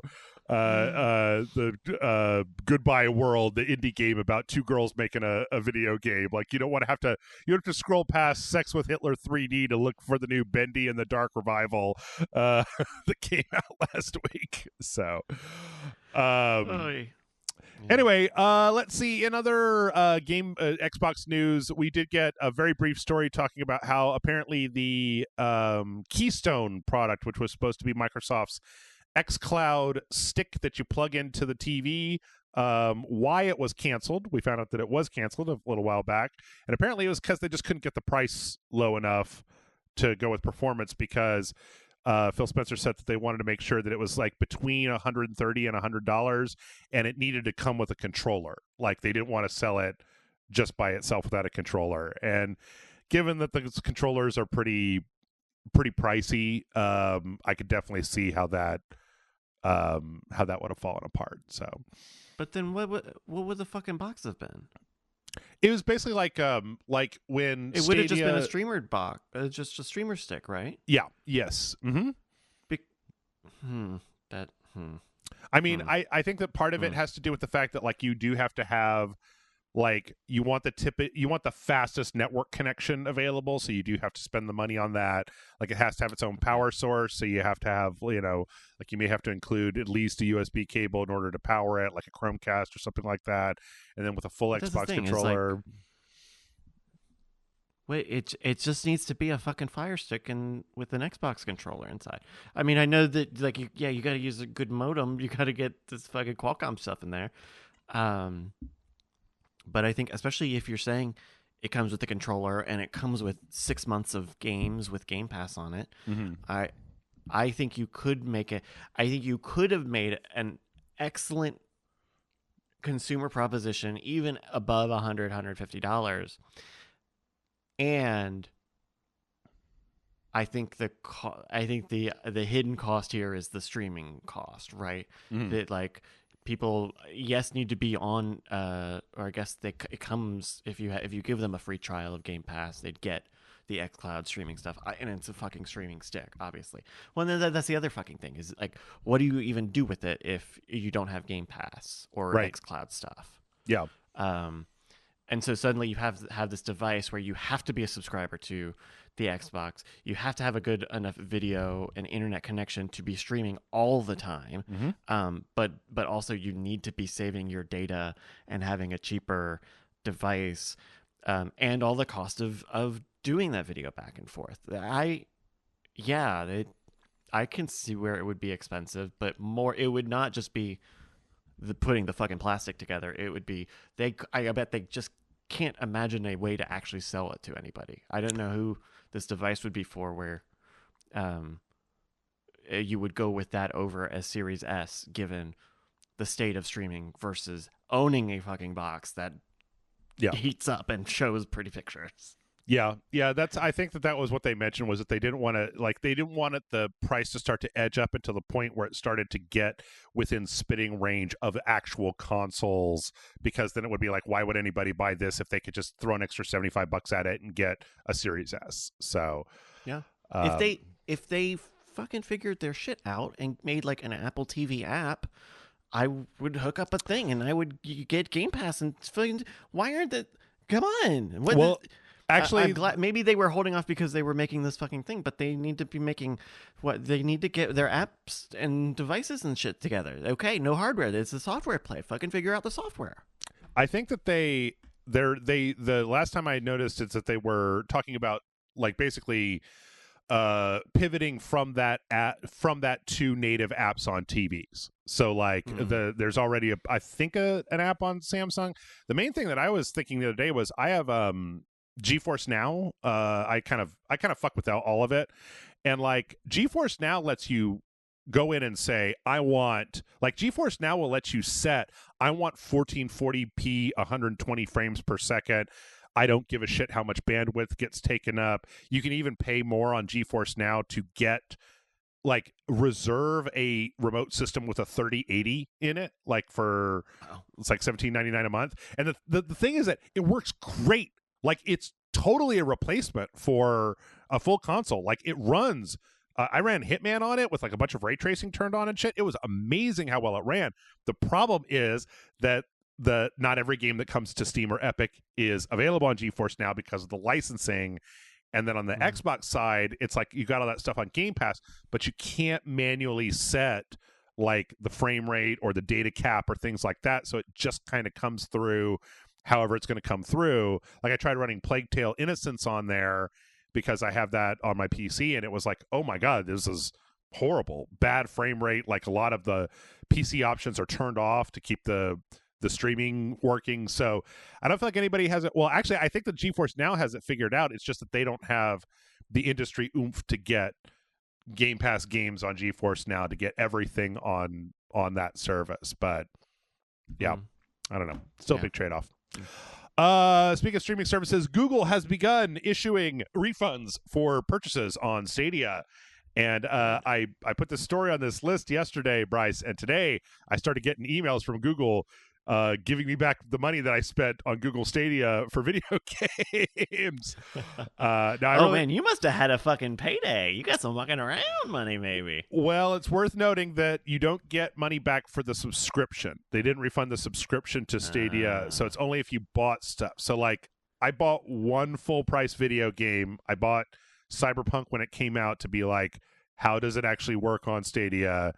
And then I bought a bunch of stuff on sale. So I got like, here's $10, here's $5, and then here's your big payout of $60 for Cyberpunk. But and then also if you bought like the Founders Edition, like if you bought the hardware with the controller, you get a refund for that as well. But I bought my controller at Best Buy, so son of a bitch, I don't get a refund. It's too bad. I actually thought Stadia was a pretty decent product that was marketed incredibly poorly. Like I played through a few games on Stadia and they were fully functional, fully playable, looked nice, but well, and they weren't I don't know. They clearly weren't willing to like invest in making a more compelling consumer offer. Yeah. You know. I think they really want, like, we've seen over the past few years, like Microsoft has spent to fill a Game Pass, and it is working out a peach for them. But you have to be able to put up that money up front to make it make sense, even when it's early and it doesn't make sense yet. And Google didn't have a handle on that. I'm glad they're doing refunds. I'm glad that it's happening like this and not. They're just disappearing into the night. Yeah. Yeah. Let's see. Speaking of Cyberpunk, this should not be like a huge news story, but it was confirmed that the Phantom Liberty DLC is going to be paid DLC and not free DLC. I don't know who needed to hear that, but I thought I would at least just put it in here real fast because I do. Yeah, I'm still waiting to see if this DLC is supposed to be really big, and I want to see if this finally kind of fixes, in quotey fingers, Cyberpunk, because I think that game is like at a good 70 to 80% finished, but I still think there's polish that needs to be done. And as I've always said, I'm not going to play Cyberpunk 2077 more than once, so I want it to be as done as possible by the time I finally jump into it. I think didn't their next generation updates come out maybe a week or a few weeks ago, something like that? Yeah. It was like a month ago, I believe. They finally put out the updates for that, because I think they put that out and then they put out the Edge Runners update came, I believe, after that. But let's see. We got confirmation that thing that Remedy is working on that's in the Control universe is Control 2. It had been rumored because they were working on some kind of multiplayer thing, and then they had another game that was like a bigger budget Control game called codenamed Heron, and this week they confirmed that it is going to be full-on Control 2, and that is very exciting for Jeff from RageSelect, because I thought Control was the best thing that Remedy has done in a long, long time, but I don't know. It's such a great world that they've got. They've got a lot of good lore that is not just like, here's our SCP jokey game. Like, there's a lot of really interesting ways you can expand that story, that building, that world. Like, I'm so excited. Yep. You could go outside. Oh Also, my gosh, you could go to investigation sites. Oh my god, you go to investigation sites. Jeff, you're gonna go to investigation sites. It's gonna be LA Noire 2. Oh my god, is Control 2 LA Noire 2? Confirmed. Jeff, I cracked the code. Confirmed. You guys heard it here first. Confirmed. Yeah. Also, I thought I honestly think that Control was the best, probably the best game in the hands that Remedy has made since Max Payne. Like, I'm kind of mad about Alan Wake. Like, I think that the mechanics in that get boring over the course of the game. Like, it's just kind of the same thing over and over again. And then Quantum Break, who knows? Quantum Break could be the best game I've never played, but something about that game doesn't. The fact that it's got like 20-minute TV show episodes in between the levels, and I'm like, that's not what I want to do. I want to play the game, not watch TV shows. But I feel like now I'd be really into that idea, but certainly not at the time. And yeah, now it's just okay. Let's see. We got, speaking of upcoming projects, we got some potential leaks for Project Renee, which is The Sims 5. This is kind of, I mean, like, I think that these Sims worlds look quite a bit better than the previous ones. I think they're not quite as, like, chunky. I think that there's a one-shot here of the outside world, which I think, maybe I just haven't played enough Sims, but I feel like every time you go to the outside in the Sims, it's just like a neighborhood. And this looks like a downtown. But yeah, I don't know. I read through, it was funny because this came through like on a Twitter post, and I read through the replies on Twitter, and like, boy, you Sims fans, you have a lot of opinions about how the Sims should work. I don't know. Yeah. I will say that this is interesting. Just a little bit that I see from these screenshots, and from a little bit of, I guess, what they showed on a live stream. It seems like the thing that I understand people still play The Sims 4 for is like they like designing spaces, whether it's homes, buildings, offices, making people, characters. Like, it is a dollhouse. If Minecraft is fucking Legos, then The Sims is Barbie. Okay. And it looks like that what this will do is, I guess, give you more customization or more fine detail, possibly. There's just a little clip of them, taking a table and rotating it just a little bit and moving it, like, not on a grid system as much. Which would be the next big step for The Sims, right? Is to get off of a grid system, or to really, really relax their grid system.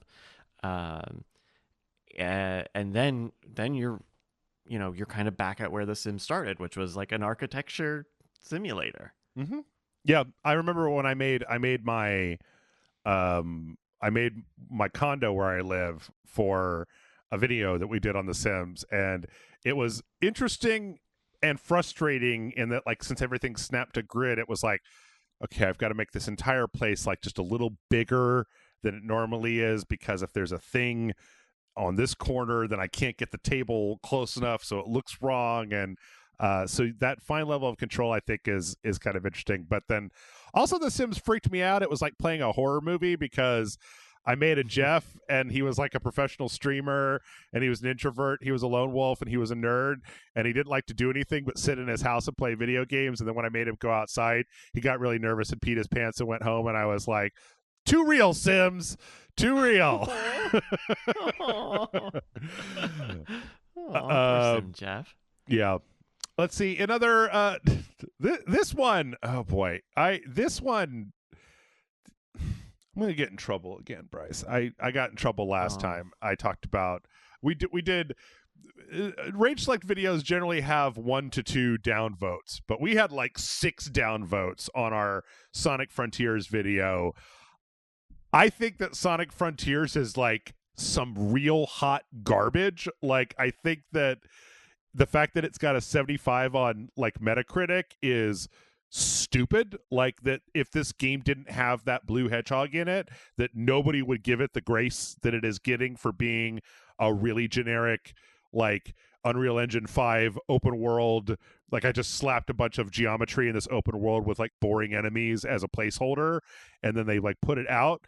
And guess what? They know it, because the director of Sonic Frontiers, Morio Kishimoto, was on Twitter describing Sonic Frontiers as a quote global playtest and quote not quite there yet.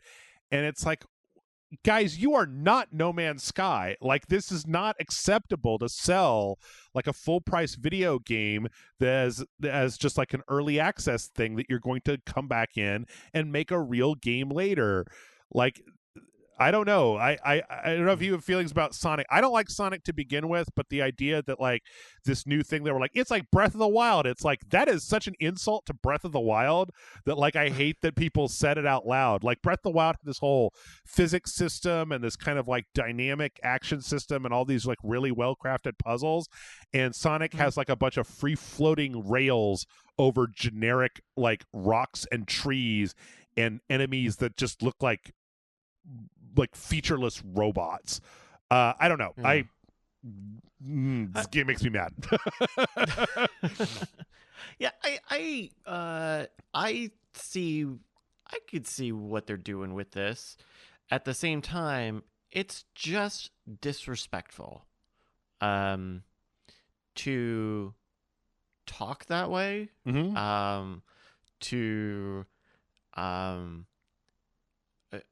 I mean, you have to communicate what it is you're selling.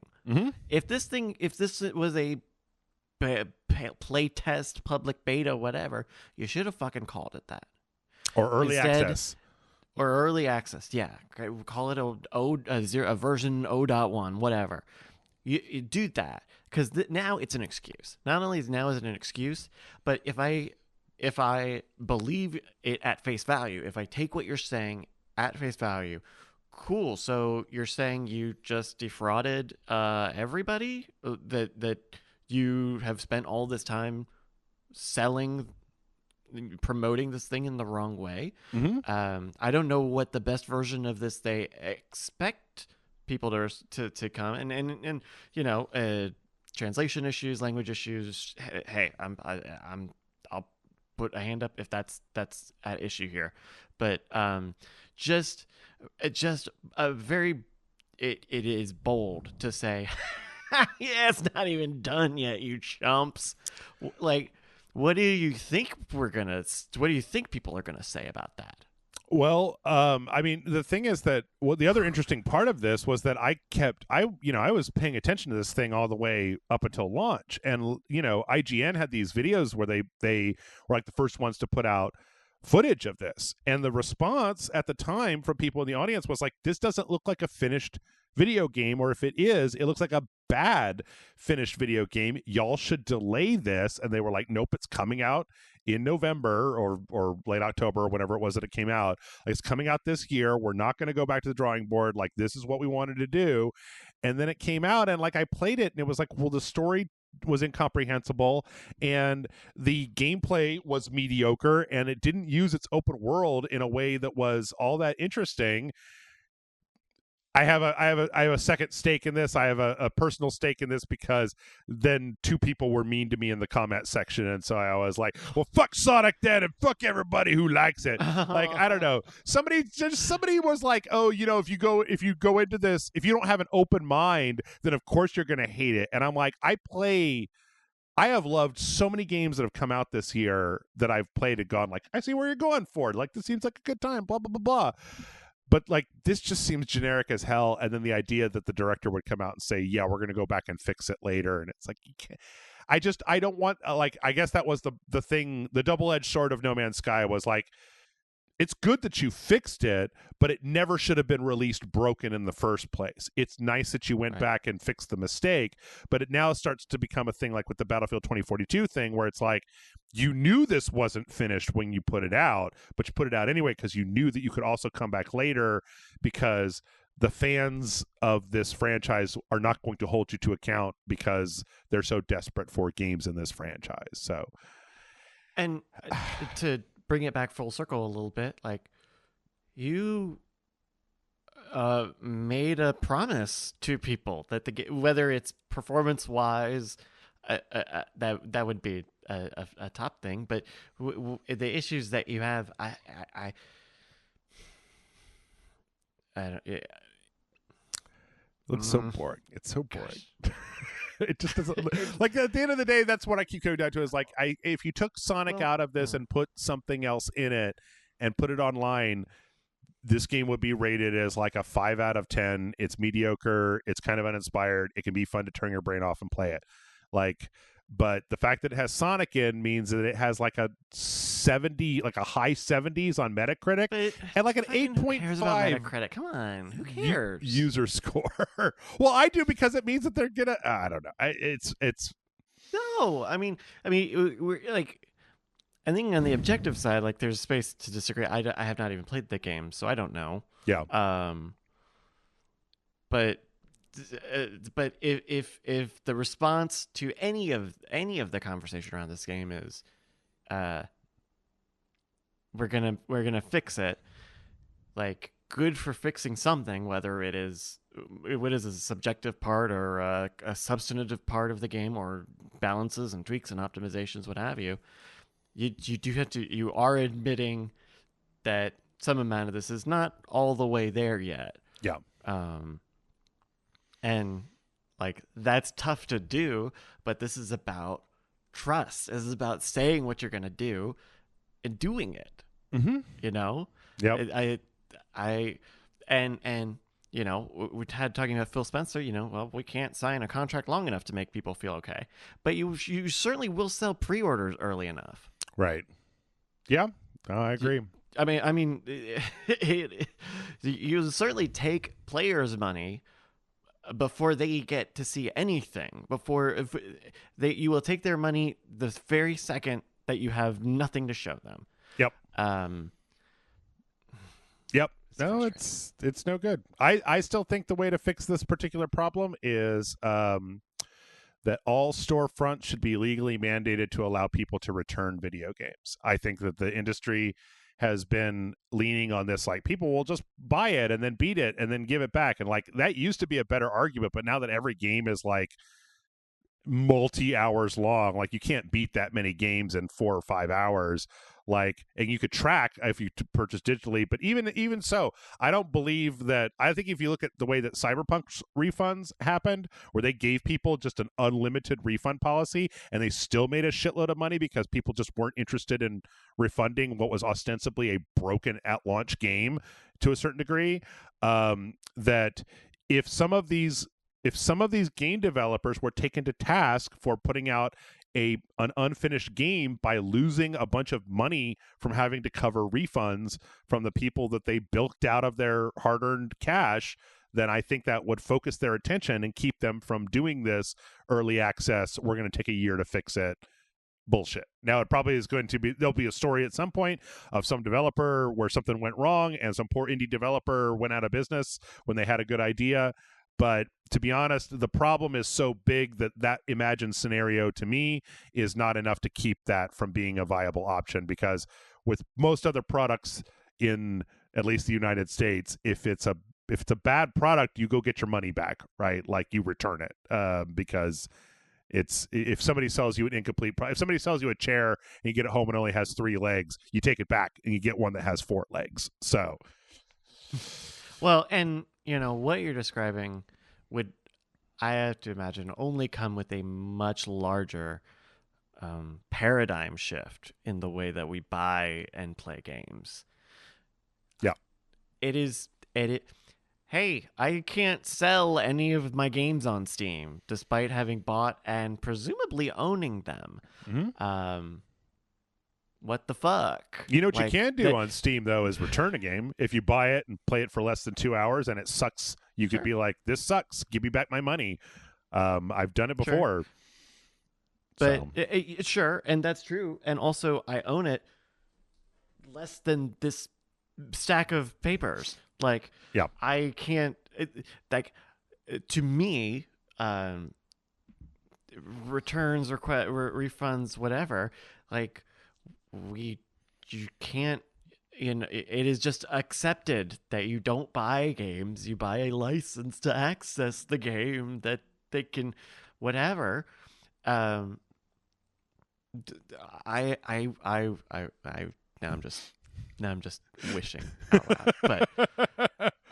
But like, it's fucking crazy. I'm only thinking about this because in Gran Turismo, you still cannot sell, in Gran Turismo 7, you still cannot sell cars, which is kind of tough because then you just end up with a bunch of cars that you don't want and can't do anything with. Well, great. Or that doesn't help me. That doesn't make my life better. I'm the one who's trying to be entertained here. Let me have my shit. Let me buy and sell games digitally. Fucking what are we? Come on. Yep, I agree. Blockchain it. I don't know. Fucking come on. Oh, now you lost me. We don't need it, but if I need to pull the money to do it, I'm sure there's a blockchain somewhere.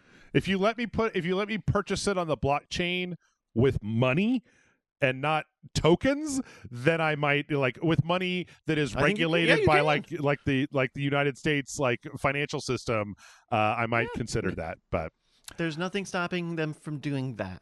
That's the thing. You don't need a blockchain. You don't need cryptocurrency. There's nothing stopping there. I mean, obviously you have to build those structures and stuff, and you have to figure out contracts and things. But if they wanted to make consumer lives easier, make consumer experiences better, they would work towards that. But they are not. No, they want to sell broken games. They want to do half the work, and if they run into trouble, they want you to subsidize the fixing of the game by buying it in a half-finished state. Like, well, and that's because you're buying a movie ticket. Yeah, because you're not buying a disc. You're just buying a movie ticket. Yeah. Yep. Let's see. And then before we get to the trailers, one last thing. This is actually pretty fun. Apparently, as of the latest update of Microsoft Flight Simulator, you can play Microsoft Flight Simulator inside of Microsoft Flight Simulator. Like, there are specific planes, the Diamond DA-62. If you I watched a video for this. If you go into the cockpit and you pull like the emergency alarm, it basically lights up one of the screens, and on that screen you can play Microsoft Flight Simulator 1, 2, 3, or 4 with a little on-screen panel. So, yeah. Wow. So yeah, once That's you do cool. this, you don't have like full controls. Like, you have to use kind of these like on-screen controls, but it totally works because those games are so old that you could literally run them in the UI of the current one, which I thought was pretty fun. Man, if only they could have made, because there's like touch, because like you're using your mouse and then you're using that mouse to click like touch screen buttons. Mm-hmm. But it would be cool if they got some sort of middle layer to make those games work with, the people who have the whole setups and all the stuff. Yeah, but still pretty fun. Pretty fun little Easter egg. Also, this is I think I saw this mentioned somewhere, right? Microsoft's oldest game, because it was like the first game they ever made. as opposed to like productivity software and stuff. So I think. Oh, wow. Anyway. Could be up there. Let's see. From there, we got the trailers. We got a big new trailer for Fire Emblem Engage. A very, very, very confusing game that I still am not entirely sure that I want to play. Even this trailer full of story beats is making me unsure about whether I want to play it. Yeah. So this have you seen Fire Emblem Engage yet, Bryce? Have you witnessed this new game at all? It come out like January or February? No, is this a Muso game? What is it? No, it's the next Fire Emblem game. Like it's the next full-on Fire Emblem game. And you play as this horrible blue and red-haired guy whose character design I loathe with the fiery passion of 1,000 suns. And there's like 12 you're a dragon person, and then there's like 12 rings, and each ring will like summon heroes from the past. So you just saw Marth. Like you basically have like a JoJo's Bizarre Adventure Marth stand that is with you, but then like the stands could turn evil if they get corrupted by the Bados, and yeah, it's a really interesting trailer that's dense with story. And it's a Fire Emblem game. It's a Fire Emblem game. So they just put them on a little grid. Yes. Run on the grid. Yes. Yes. Yeah. Okay. Like you were interested right up until the point where you remembered that it was a Fire Emblem game. That's fine. It's tactics games, Bryce. It's like a puzzle. You have to figure out the right tactics to be able to get to the next level. And then when you figure out the best formation for your characters, you get a real sense of accomplishment. No? Does that not track? Okay.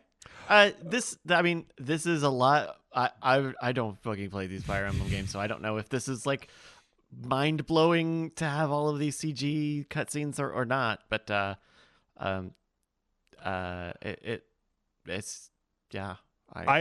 The main thing that I'm getting from this game is that I feel like every single character has their anime dial turned up way too high. Like the character designs all seem like they are Final Fantasy Tactics Advanced A2 levels of ridiculous, between the armors and the outfits and the colors. I'm just like, what?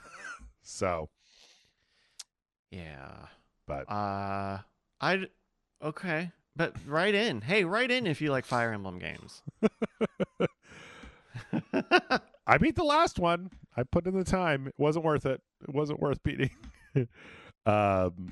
Let's see. We also got we're going to gloss over this because last week we got another like 5-minute trailer for Pokemon Scarlet and Violet. By the time this podcast comes out, those games will already be out. It's kind of an overview of what's going on. You're going to Pokemon High School, doing a bunch of different stuff. Basically take your standard anime high school arc and then make it Pokemon, and you ride around on a giant lizard motorcycle. The end. I don't know. I like the fact that they're building off of the Arceus model, where you have like a fully open world where to have a Pokemon fight, you just like hold down the button and throw the ball out. There's no transition into like a battle menu. You just kind of do it all out in the world and then explore. Is that the feature of this of the mainline Pokemon? Pokemon, to me, I don't know that there is such a thing, because Pokemon kind of just does everything, right? Like there's currently a Pokemon MOBA out there. There's like, there was the Let's Go Eevee, Let's Go Pikachu. Then it was a Sword and Shield that was the standard turn-based. Then it was Arceus, which is this new open world one. This one makes that world a little bit more packed. There's a Pikachu teeth brushing app. I just think that Pokemon has decided like we're just going to put Pokemon into whatever and see which one does the best. I guess just like breaking out of this grid thing and opening it into more of this open world or the seamless battle stuff. I mean, I kind of got the sense that Arceus was a side game, but this is a full on like 2 at once release, and it seems like this is just, at least as far as what we consider traditional or critical path or whatever, numbered Pokemon games. This seems like I don't know, really buying into that new format of play. It's also possible, I guess, now that you mention it, that they made Arceus and they had the engine with all the Pokemon stuff already built in, and they just said, all we have to do to make this into the next mainline entry is crank assets, basically, right? Like a bunch of the Pokemon already in there. We're going to have to put in like several dozen new Pokemon. We're going to have to build new stuff, but like we already have, grass and field, and we can reuse all of that. We're just going to have to make like classrooms and some new character designs and stuff. And this new crystal mechanic where you turn your Pokemon into giant like tchotchkes that your mom got like at like a yard sale, and then they're like super powered with their crystal powers. This is kind of taking the place of the Gigantamax, I think, mechanic from the last one, where they would get really, really big for like 2 rounds of combat. But yeah, now they just put on a hat and turn into crystals. Okay. Yeah. And turn into okay. Yeah. Yep. Okay. Looks like a Pokemon. They need to keep doing stupid shit like that. Mm-hmm. Sorry, they need to keep doing stupid shit like that. Not a Pokemon If they just fan. make it good, if they only make a Pokemon game with only the good things that you would want to do forever, then they would make the best Pokemon game and they wouldn't have a reason to make another. I honestly think that this is pretty brilliant because if I remember correctly, I don't know the plot to every Pokemon game, but I've played some of them throughout the course of RageSelect, and I think this is the first time you're going to specifically Pokemon High School as opposed to just like, here's your Pokemon, go out into the world and like win gym battles. Like, I think that Pokemon High School thing really ties into like the stuff that people like about Persona, or even the Hogwarts Legacy crowd, like the idea of the going to a high school, making friends, that kind of social aspect, I think added together with Pokemon and the multiplayer probably is going to do very well. I don't know. We'll see. I mean, has there ever been a Pokemon game that like totally bombed?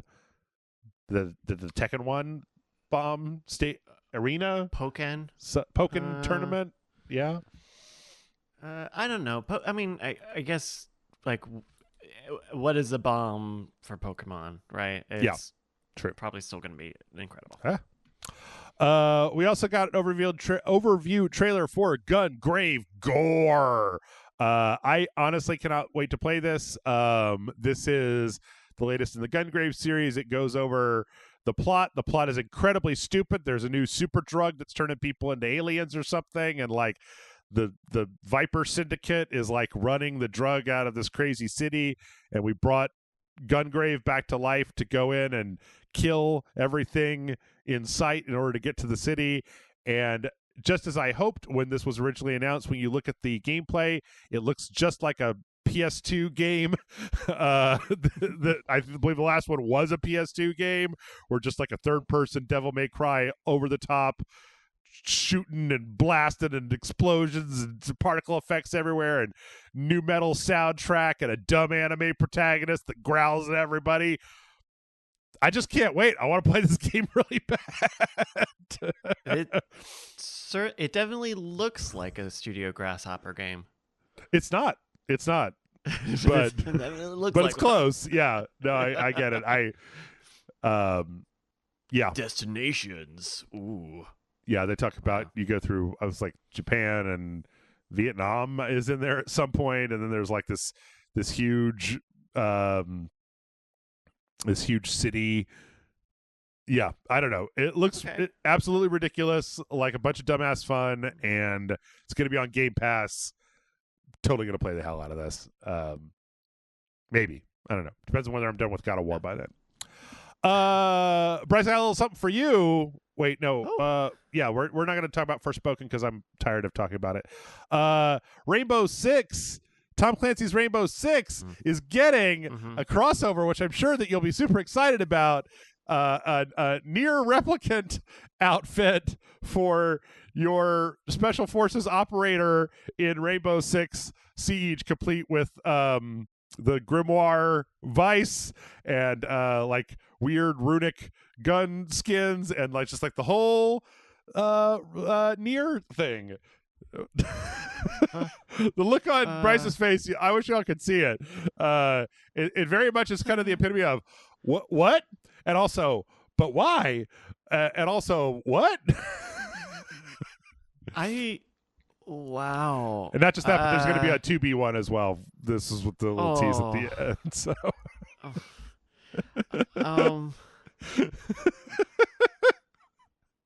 okay. Yeah. Nier's a great game. Mm-hmm. I have no thoughts about this. This is really weird. This is Ubisoft, right? Ubisoft doesn't just do this. Well, they do. Yes. They think that there's something there, and I'm sure someone's got a Venn diagram that says Siege players and Nier players overlap quite a lot. They've done a bunch of dumb shit in Siege. They put in a Kiryu Kazama and Goro Majima skin. They put in a Rick and Morty, a horrifying Rick and Morty like bobble heads that you could put on them. There's been a lot of this. Call of Duty put in the outfits from Attack on Titan, as well as one that looked like the Bone Titan from Attack on Titan that you could put on your guy in the game. There's been a lot of dumb skins, well, thematically questionable skins for first-person shooters over the last couple of years. So, I mean, you shoot at these characters. Mm-hmm. Okay. Yeah.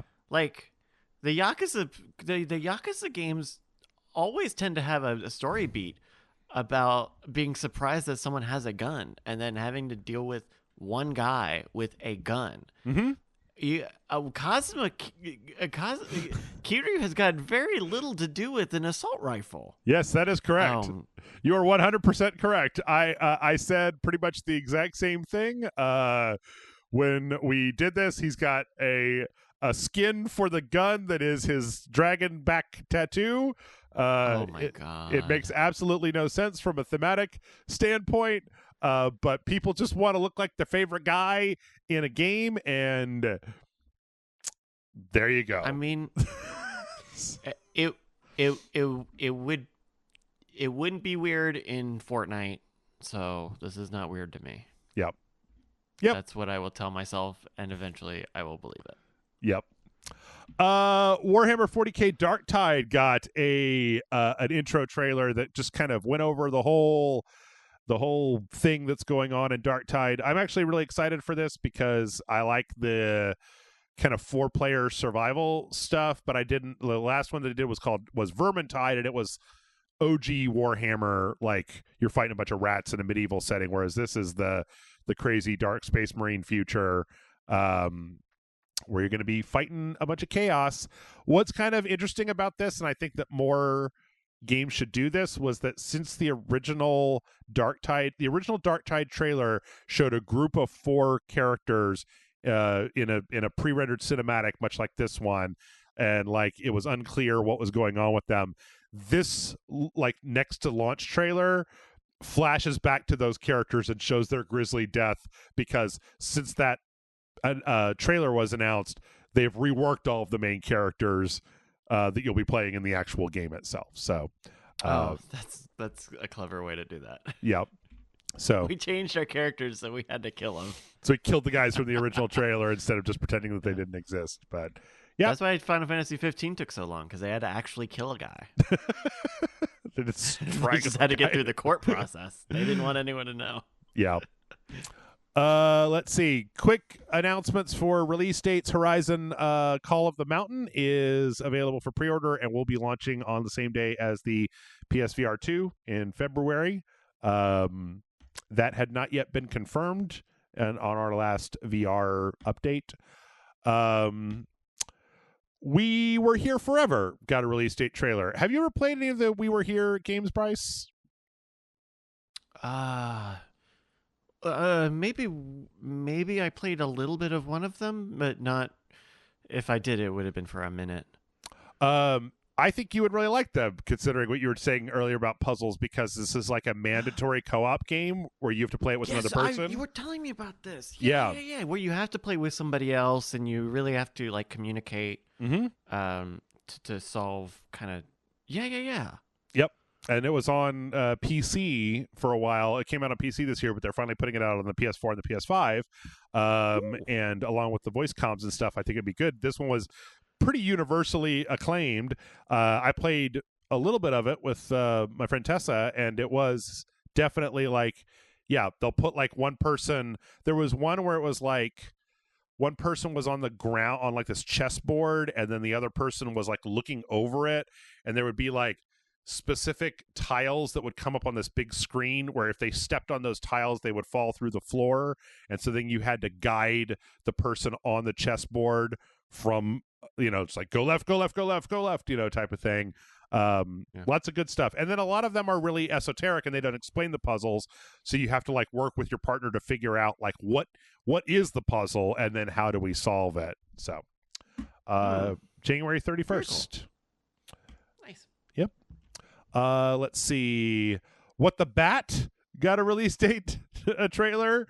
This is the kind of VR version of What the Golf, where you have to do everything with bat hands. You got two hands and they're just bats, and you got to do everything. Brush your teeth, make breakfast. See, this is Game of the Year material, Jeff. This should be Game of the Year. Okay. It just I reminds really like me. What the Golf. This is super cute. Was What the Golf was that a VR game, or was that wasn't a VR game, was it? Okay. No, that was that started off as an Apple Arcade thing, and then it came to Switch and PC, I think. Right. This is coming to Meta and PC, and it is out. Well, by the time you hear this, it's already out. So get out, charge up your Oculus Quest. And then we also finally, I don't think we'd seen one before, we got a release date for WrestleQuest, which I've been super interested in since it was originally announced, where it's kind of Super Mario RPG style RPG, but then all about wrestlers, but then everybody's kind of like a weird toy. Like they're all these weird kind of, you can see they've got the little like places on them where they've got like screws and stuff in their arms and stuff. And they've got those are real guys. Yep. Mm-hmm. There's some real guys in this one. They got some real razzlers in there. Yep. May of 2023. So. Oh, that's okay. Good stuff. That's a way away. Yeah. Multiversus Season 2 is up, and we found out that the new character that we're going to be getting this time around is Marvin the Martian, as well as a shitload of skins, some of which make sense, like what's Opera Doc Bugs in his Valkyrie costume, some of which don't, like Shaggy dressed like Ryu from Street Fighter with a beard, or Space Velma, which to me for all the world looks like Gordon Freeman, like a knockoff of a Gordon Freeman HEV suit. So Yes. yeah. Okay. Mm-hmm. Wow. Yeah. And then we also got the news that The Witcher's next gen update is coming in December. So as of December 14th, you can finally get access to that. I'll be honest, I think that was kind of a quick turnaround between the amount of time when they took it away from that other team and brought it in-house. I'd expected it to draw out a little bit longer, but yeah. I'm looking forward to that. I ended up buying The Witcher 3 on the PlayStation Store on a sale, I don't know, a couple months back because I thought that next gen update was coming sooner. But this is cool. I'm glad they're doing it. Yes, I did just admit that I gave CD Projekt Red more of my money.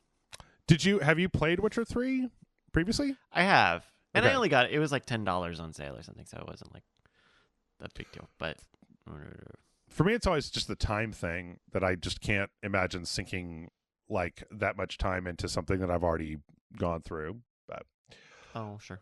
In other Witcher news, we got a brief teaser for Witcher Blood Origin, which is coming out this December on Netflix. Apparently, this is a 4-part prequel series about the elves in the Witcher universe and how some of the first Witchers got made, like the first prototype Witcher. Are you at all into the Witcher Netflix show? Did you watch season 2? Season 1? Season 2? I think I only watched the first couple of episodes. I liked it, but I fell off of it. This one appears to be as violent as you would expect from The Witcher. Also, I don't know. As the older I get, Bryce, the more I'm like, I need some brevity in my life. So, like, the idea that there's going to be 4 episodes, and it's also coming out on Christmas, and it's like if you're just sitting around and you don't have anything to do, and you're full of turkey, and you're like, hey, check out that new Witcher show and see what that's all about. They could convince me to go through 3 more episodes if the first one is good, as opposed to a full season of 1-hour episodes, which I'm starting to get a little bit leery about. But sure. Well, if it's Christmas, you can watch Glass Onion. Oh, I'm gonna go see that shit in the theater. I don't even watch movies in the theater, but you better get going you better get those tickets going. Are they selling out? Soon, isn't it? Oh, okay. Well, they're only putting it in the theaters for like a week.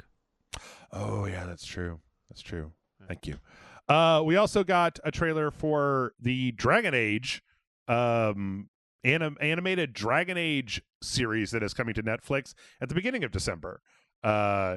Strangely enough, also about elves with bad lives, because elves in the Dragon Age are not happy.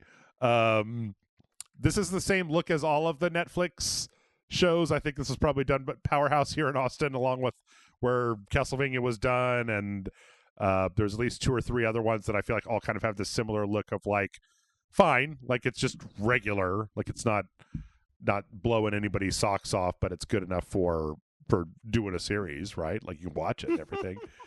I think it looks really well animated, actually. Well, there you go. It also appears to be very violent, because Dragon Age has a lot of violence, and especially the whole blood magic thing seems to tie into this quite a bit. So, yeah. And this one is coming out on December 9th, so not too far away. Blood magic's big right now. Yeah. Blood magic, blood ages. I watch this, and I keep having to remind myself the cardinal rule of everything in life, which is like, just because you no longer care about Dragon Age doesn't mean there aren't people out there that don't give a huge shit about Dragon Age. So, and if you need somewhere to watch your Dragon Age, this is the fun stuff. We got, I like this. The company that is make really, really tiny electronics has a Kickstarter up for a TV that is about the size of a quarter, which I think is really cool. This is a company that basically just like 3D prints very, very small electronics, and then makes really tiny little boards for it. Previously, they had done this as a kit where you could make it yourself, but now they have a Kickstarter, which actually is over. They got $227,000 of a $15,000 goal. So people like, and also they have an even smaller version. They have a tiny version and then a really, really small version. It's pretty cool. Apparently the small version has like a USB port in the back. It's got 8 gigs of online storage, of built-in storage, which, given the size of the screen, and you're gonna have to convert all your stuff down to like 120p, means that you can get a lot of video. Apparently the channel selector and volume buttons both work as well, which is pretty cool. So that's cool. And then let's see, last but not least, let's go ahead and finish this up with, if you need something that's more readable, all 285 Nintendo Powers are now online. This is on archive.org, and the guy that did it finally kind of finished all of it. So yeah, if you want to take a look back through the ages, I went and downloaded the original. I actually went back and looked at the first issue of Nintendo Power, which I got in the mail as a child, and it was just as boring as it was when it first came out. It's because it's kind of just mostly an advertisement for a bunch of games that are coming out. That's like, here's how to beat Metroid. Now go buy Metroid. Bug your parents to get you Metroid. But yeah. How long do you think this is going to stay up? I don't know. Internet Archive is a little bit sturdier, I think, than some of the other like independent hosting. I don't know. I mean, I know they respond. I know they respond to DMCA's because we've had to deal with it before. Oh, and I know Nintendo is like weird about specific things, and I could totally see them saying like, "Fuck off." Yeah, I mean, the thing with the Internet Archive, right, is that you can obviously grab the entire thing as a torrent like now and get it and just put it on a key somewhere and hold on to it if you want. But I don't know. Yeah. Apparently there already was a Nintendo Power Magazine archive in 2016 that Nintendo took down. Ah, there you go. So start the clock. Let's see how long it stays up. I don't know. Should we do a question, Bryce? It's a little bit late. I don't know. I got the sleepies. I'm kind of looking for. Kind of want to get a burrito. Well, okay. If that's the case, then tell the fine people of the internet where they can find you when you're not here, helping me go through way too many news stories about multiplayer online games that neither one of us play. I do a Marbles stream. We're doing Saturdays now through the end of the year, and we're going to do a big New Year's Eve countdown stream at. I can't announce the time yet, but it'll be at a very good American time. So check that out. The website is marbles.win. I'm on Twitter. If Twitter is still in existence when you can hear this, my username is @Brycas, BRYCAS. You can check me out there. Marbles.win's got all the other links. Thank you. Cool. And I don't know if you feel like kicking, you can always go to patreon.com/RageSelect. That's where we fund this website. I don't try to sell you underwear, mattresses, or any of that other bullshit. No. So, $5 a month, you come into the Discord, hang out, talk, just get the bonus videos, all that stuff. Bonus video. I gotta start the podcast with the pitch for Patreon, because by the time we get to the end of the 2-hour and change podcast, it's just like, I don't know, man, whatever, fucking, we're done here. I don't know why I decided to stand for the second hour. I shouldn't have done that. Oh, is that why you've been bouncing back and forth on that camera the entire time? Contrapasto, Jeff. I need to move the legs. Oh, my goodness. All right. Well, I'm going to give Bryce a chance to sit down. Everybody just take a seat. Take a load off. That's the podcast. Take a load off. You deserve it. You deserve it.